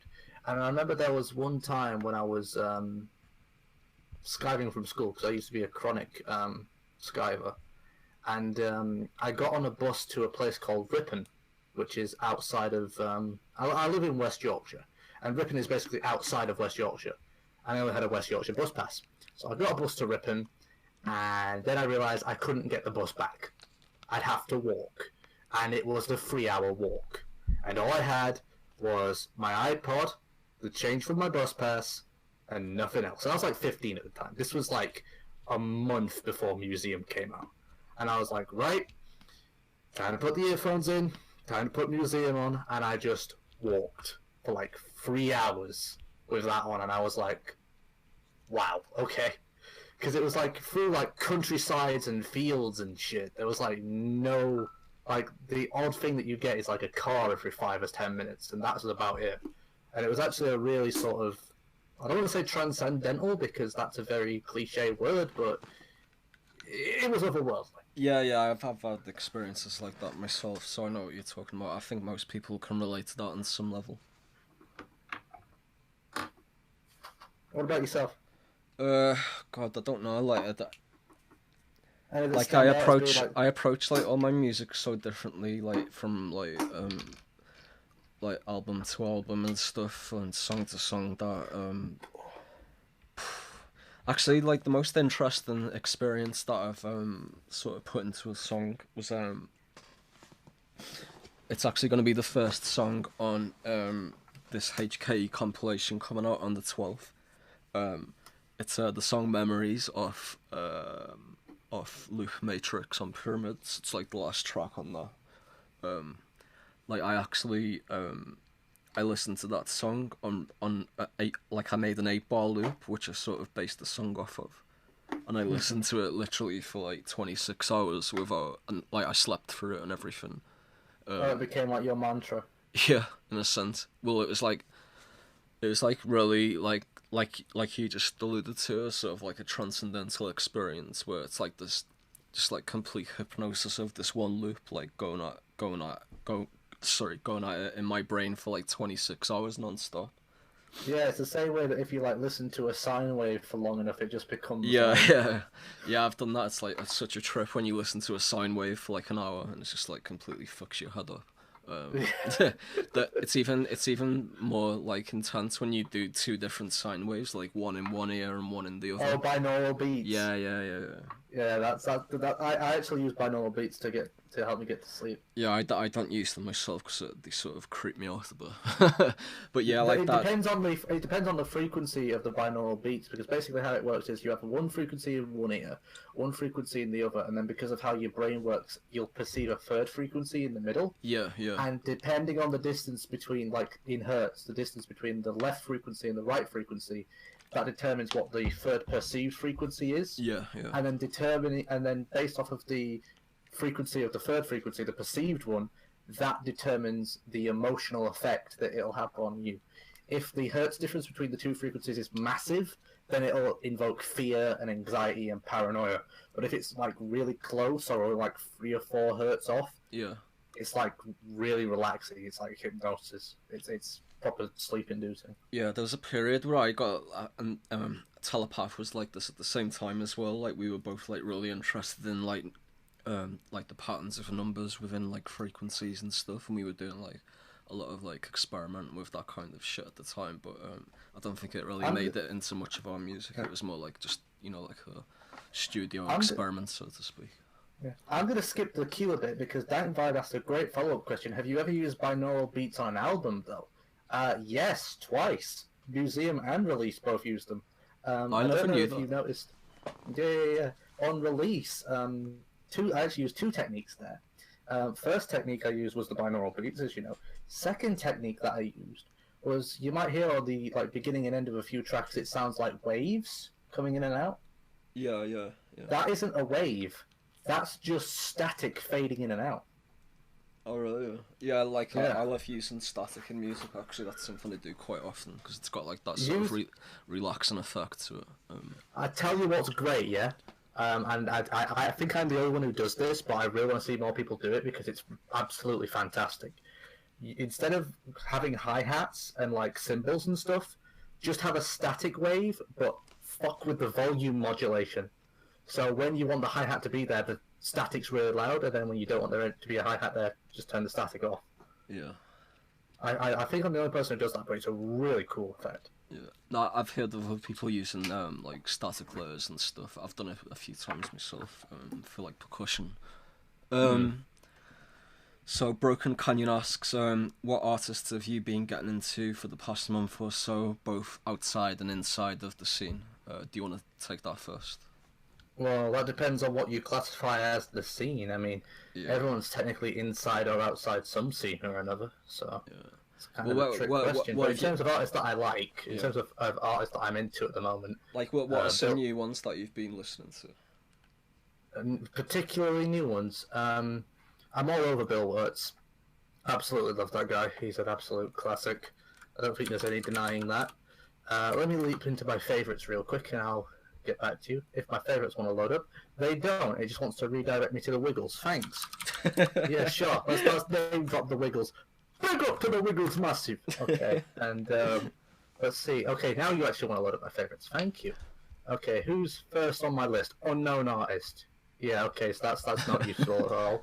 Thanks. Yeah, Unknown artist is pretty good, I think. Yeah, he does a lot of stuff though. I think all his sound rivals him in terms of amount of shit he puts out. Although I think the artist that is unknown is better than Unknown artist, personally. I think that they're brothers, you know. I think they're from the same family. I'm not sure about that. You'll be surprised. Cardigans. The Cardigans, I absolutely love Cardigans. They're fantastic. For me... So, inside the scene, I think this is the reason Broken Canyon actually asked this. I listened to her album last night and I thought that was actually quite good. It's Death Blade. Yeah, it was pretty good. Trying to think what else. God, I haven't paid attention to like the general like scene as a whole for ages now. So.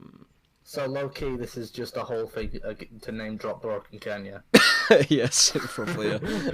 rename the stream to what it really is. Canvas 4, the one where we name drop Broken Canyon for 2 hours. What else has there been? Like, I'm trying to think of stuff that's not on Dream Catalogue. Actually, like the new Oscope album, that was really good. Junkie on HVRF. That's probably like the only other thing I've heard as of late. Can't really think right now. We'll have to get Oscar on here. Actually, that'll be a. I think Oscar on Canvas will be quite a draw for the audience. I think. What you should do is you should invite some of your vapor rivals on here and settle the beef. Yeah. Yeah, we'll have to have like a weekly beef episode or some shit. Yeah, cut a promo on each other. Yeah. I still want to get Scott Steiner on here as well. I think I'm gonna. I'm gonna email him and say that you just need to ask what his price is to come on the podcast, because like as the $1 Million Man says, everybody's got a price. So. I wish I could do that laugh. I wonder what the $1 Million Man's price is to come on a podcast these days. Actually. About $5. Yeah. No, he's the $5 man. Do you reckon we can get New Jack on as well? Jesus Christ, he ain't getting under a trade. Alright, he ain't gonna be in Rush Hour 3. So, artists outside of the scene that I've been listening to, I was listening to Madonna a lot. I listened to her first album like quite a lot. I've listened to like Arctic Monkeys like non-stop this year, so that's something that's pretty much always on for me. I was listening to a lot of Depeche Mode as well. Depeche, they're very, very good. Yeah, and Duran, just a lot of 80s stuff I was listening to. Duran, now there's a classic. Yeah. Prince, all the usual stuff, I suppose. Now you're speaking my language, man. Yeah. New Order, Joy Division. Yeah, all that stuff. Like a lot of it's just like stuff I'm revisiting again. Dead or Alive? Yeah. He's dead now, isn't he? Pete Burns. Yeah. Yeah, he's from Liverpool as well. Was he? Yeah, I didn't know that. I'm pretty sure he was. Like a lot of those 80s bands are from Liverpool, like Well, considering what it looked like, it's kind of hard to tell where the fuck you were from. Yeah. Flock of Seagulls, they were from Liverpool. And Echo and the Bunnymen, I think, as well. Yeah, like a lot of that 80s British pop and like that kind of shit was from Liverpool and Manchester and stuff. Rick Astley! Where was Rick Astley from? Rick Astley was from... Hang on, let me Google this real quick. Don't mind my very clicky keyboard. I believe Rick Astley was from... give us 2 ticks. Where the fuck was this cat from? Lancashire. Alright, what part of Lancashire? Newton Ley Willows. So that's actually just outside Liverpool. It's pretty much like it's on Merseyrail and stuff, so it's like pretty much part of Liverpool. I actually had no idea about that. So pretty much, Astley's at Bromley. Not a Scouser, not a fucking a Brummie, someone from Bromley. I got you. Yeah, triggering me now. I love making that mistake every time. Yeah. People get so uptight. Yeah, I don't like being conflated with Brummies. That's it's okay. We all know you're not a proper Geordie. Right, give that a rest now, you fucking monk. What do you actually call someone from Bradford anyway? Like, I don't think we have like a term for it. Shit. Yeah. I don't know. I guess we're just Yorkshireans. I guess. Yeah. So are you closer to Leeds or Manchester? I'm not actually sure about that. Closer to Halifax more than anything. Oh right, okay. So Halifax is sort of around Leeds area though, isn't it? Yeah, I think Halifax is closer to Huddersfield than Huddersfield's closer to Mank, is it? Oh right, okay. I think. I don't know. I'm not good with geology. So geography. Joe says, I've tried Neuromancer 3 times and never got past halfway. Like, I can see why. Just for probably the same reasons I stated earlier. Joel Jensen says, Wasak's reviewed Siddhartha. Yeah, I actually recommended him to read that because he was getting into Buddhism at the time. So, like, I think it's like quite an interesting novel because it's sort of like a Western perspective of Buddhism that Herman Hesse wrote after some like travels to India or China or somewhere. I can't remember now. So it's quite a short read as well. It's only like 120 pages. So it's worth reading if you're interested in that kind of thing.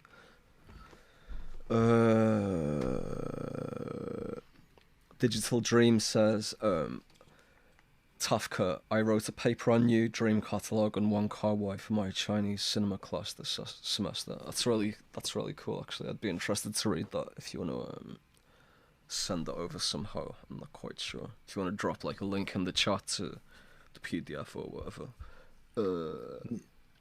You're getting big in the academic scene. Yeah, I actually I've been requested to be interviewed for like books about like vaporwave and stuff quite a few times.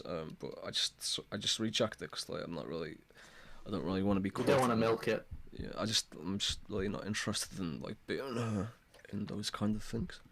Yeah. Because like the thing with like interviews and shit is like you can say something and then like a year later your opinion might flip like 180 the other way, but like everyone will always associate you with what you said in that period, and that's something that's happened with me with like interviews that I've had in the past, and like people bring up things that I said like 5 years ago, and it's just like, no, I'm really not interested in that kind of shit anymore.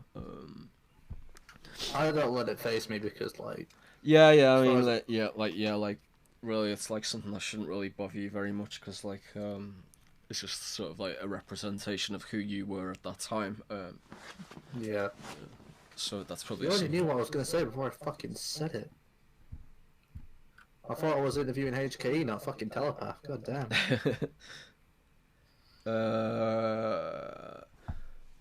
Dunk Vibes asks, what's your favourite remix of your music that you've found? God,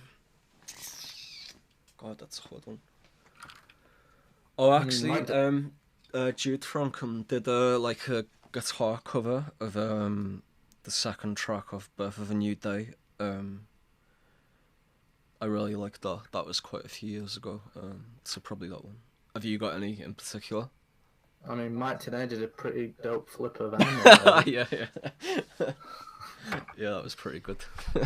I wonder if we ever found out whether or not Mike today was. No, it was the actual guy, wasn't it? It was actually Mike today. Yeah. I was just thinking, what if we actually get Mike today on Canvas in a future episode? Mike today interviewing Scott Steiner, just like the good old days. Yeah. Except this time the tables are flipped. Mike today is the high roller, and Scott Steiner's like some low life bum.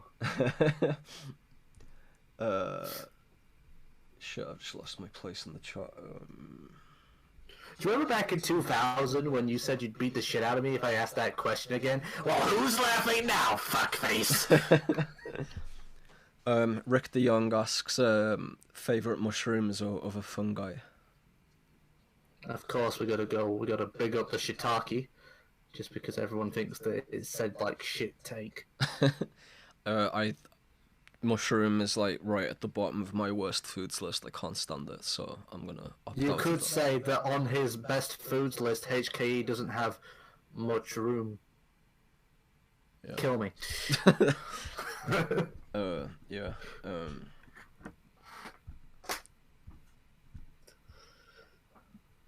Some of these questions we've already gone over, like the binaural beats one. Rick Fields asks, Boards of Canada or Aphex Twin? It's a close call. I'm gonna give it to Aphex. Yeah, we actually both met Aphex Twin. Did you meet him? Were you there when we met him? Remind me, what was the situation? You know, when we did Future Everything Festival in 2015. Yeah. In Manchester. Like, Aphex Twin was there and we were talking to him for like 20 or 30 minutes. But it was like me, you, Lucas, Jude, and Rory. But actually, you might have got off by the time we were speaking to him because you were a bit. I was probably drunk as fuck. I don't. Yeah. I think you'd left by that point. Yeah, but yeah. I met Aphex Twin. His vinyls. That's gonna be a little pin memorabilia badge that I'll have. Put it on the Dream Catalog store. I threw up on Aphex's vinyls. Yeah. Yeah, like for me, Aphex Twin over Boards of Canada. Like I actually don't like Boards of Canada very much. I find them quite boring. But it's just because I actually really like the synth work and ambient stuff. But like their drums are just so rigid and dull to me that it sort of like kills the music for me. So like Aphex Twin just by default, I suppose. Mm.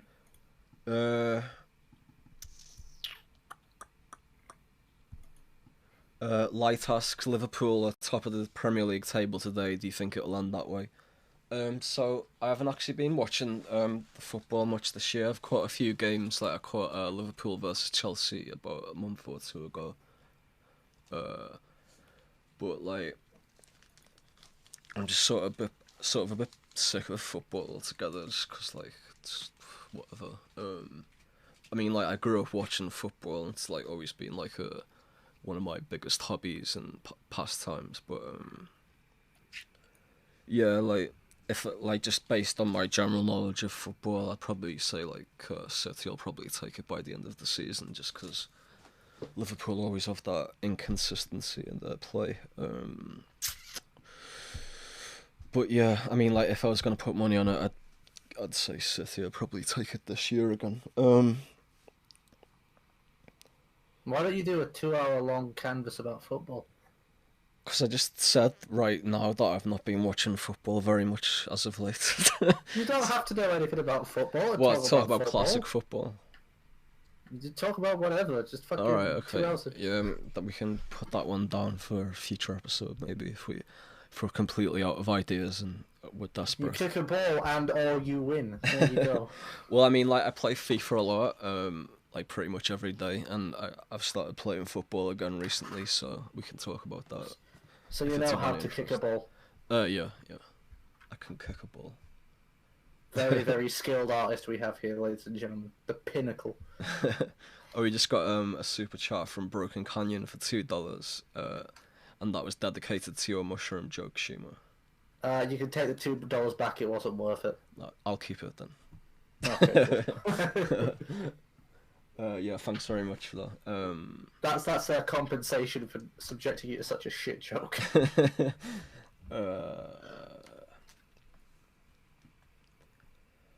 Chill Bits asks, did you go into music production expecting huge fame and success when you started? Hell no. No, not at all really.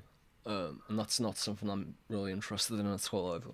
Which is why I started off music production because I heard what everyone else was doing, and I was like, "Hang on, I can do this." Yeah, I think like just like any interest for most people in general, it's just gonna be like because they're genuinely interested in something, and if that translates into like success and fortune and whatever else, then like good for them. But yeah.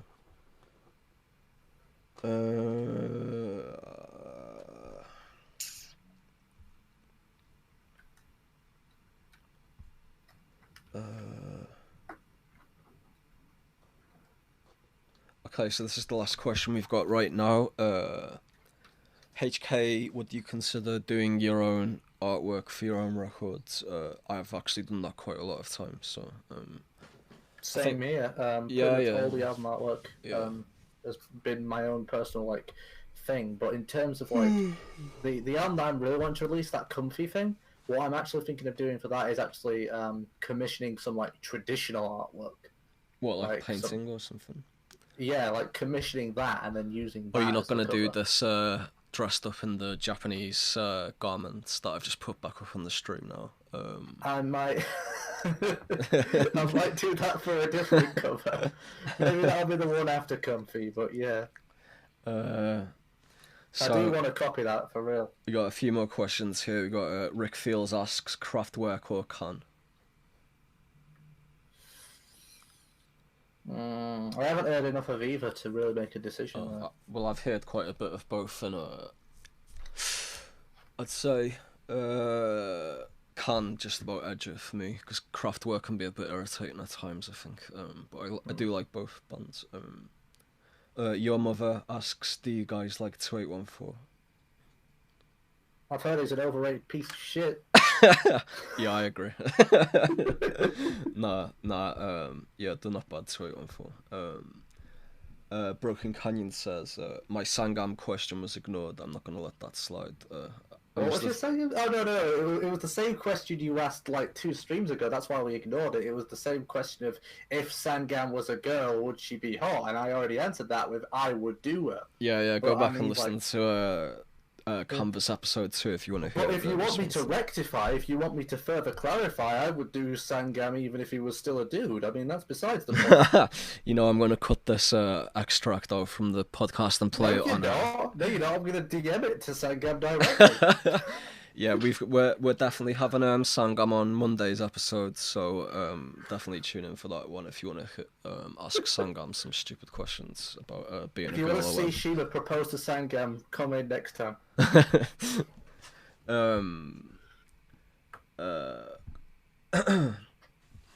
Bliss Monkey asks, HKE, what was going on with Dragon Soul musically? I really enjoy it as it seems to take some risks with the sound you used. Can you comment on what you were thinking during its production?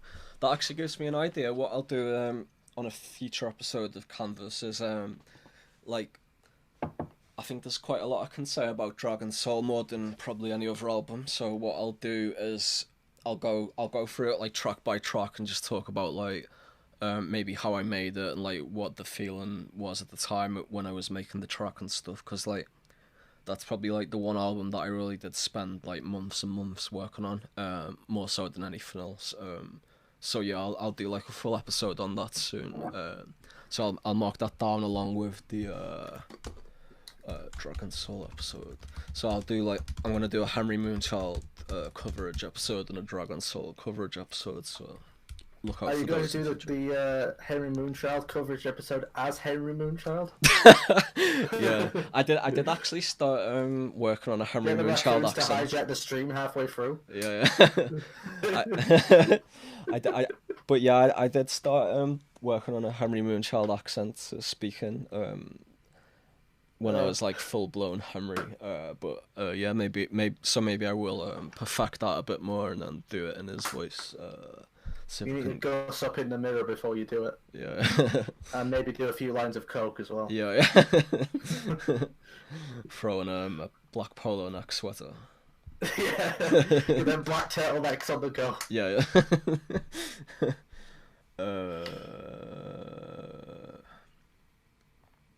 So yeah, Machna182 asks, what are the chances of getting Remember on the podcast? Well, we already had him on the other day, but we'll probably do a full episode of him again soon. Yeah, we'll get him on next time if we remember to do it. Yeah. Still kill me. Yeah. Have you ever tried messing with modular synths or virtual modular synths?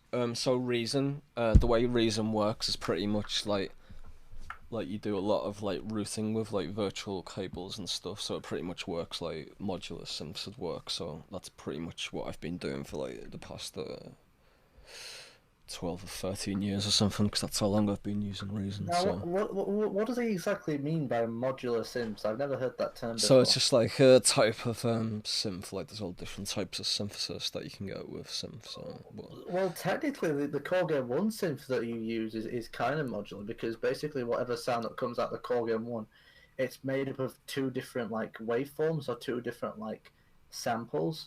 And then it combines that with like ADSR envelopes and effects to produce the final sound that comes out of the keyboard. So I guess, in a sense, the M1 is modular? No, it's a bit of a different thing, but I'd rather not sit in here and explain it, because you'll just kill off half the audience of boredom. Yeah, I'm confused. One sec, where was I?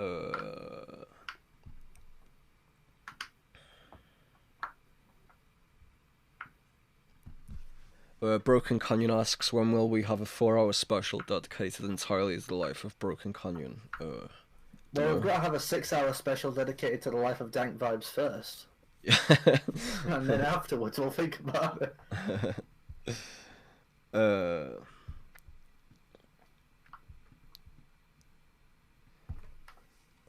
So, I think we're going to just wrap it up for today now. So how long have we been on? 2 hours and 15 minutes. It's quite a long time. Yeah, I remember you said that you wanted these streams to be only an hour long, and so Yeah, far consistently we've gone like 2 hours, 3 hours. I didn't think the first part of today's one would take longer than like 20 or 30 minutes, and it ended up taking And about then an you just hour. went off on a complete and utter crazy fucking. So thanks everyone for tuning in again. As always, just you can follow us at dreamcatalog.com or just search Dream Catalog on Twitter or Facebook or whatever, and you'll find us. Do you want to plug anything today? Yeah, sure. I'll plug my SoundCloud. Don't go to Shima33 anymore. Go to Shimiao33 because I changed that because I ran out of upload minutes on my regular SoundCloud. I also now, for some reason, mainly because I'm trying it out and I want to see if it works, I have a Newgrounds account. So Shima33 on Newgrounds of all things. So how would you get there? Because like take me for example. Like I've got no idea how Newgrounds works these days. So how would I access your Newgrounds page? Give us a second. I just want to get like a step by step together. It's literally the same to how like DeviantArt works. It's just shima33.newgrounds.com. All right. Okay. You know, kind of similar to how like Bandcamp works. Yeah. I'll take a look at that. Maybe I'll make one as well. Yeah. And that's all I want to plug. That's it for now. All right. Cool. So until. I don't know if we're going to do one tomorrow or not. If we do, just look out for it. It'll probably be around the same time. But if not, we'll definitely be back on Monday with the Sangam episode. He's coming off. Holy shit, no, hang on a second. Whoa, before we do cut off, wow. What? I am really impressed. I've just looked at the statistics on my Newgrounds, right? Yeah. So I've given like the Newgrounds no promotion at all, and meanwhile I gave all the promotion to my SoundCloud, right? Yeah. My SoundCloud, my latest song has 60 listens, and that's with all the promotion I could give it. Yeah. My Newgrounds, no promotion, 130 listens. Not bad. Maybe. Well, yes. Didn't you plug it on the show the other day? No. Oh, right, okay. I've literally given this no promotion other than just now. So yeah, okay. Newgrounds has run me over. Very nice. Alright then, so yeah, tune in. See if we're on tomorrow. I'm not sure if we will be or not, but we'll definitely be on Monday at the least. That'll be me, Shima, and Sangam hanging out and talking about what it's like if Sangam was a girl, apparently. Yeah, we'll be trying to woo the pants off her. Yeah. Alright, until next time. Alright, until next time. Alright, until next time. Alright, until next time. Alright, until next time. Alright, until next time. Alright, until next time. Alright, until next time. Alright, until next time. Alright,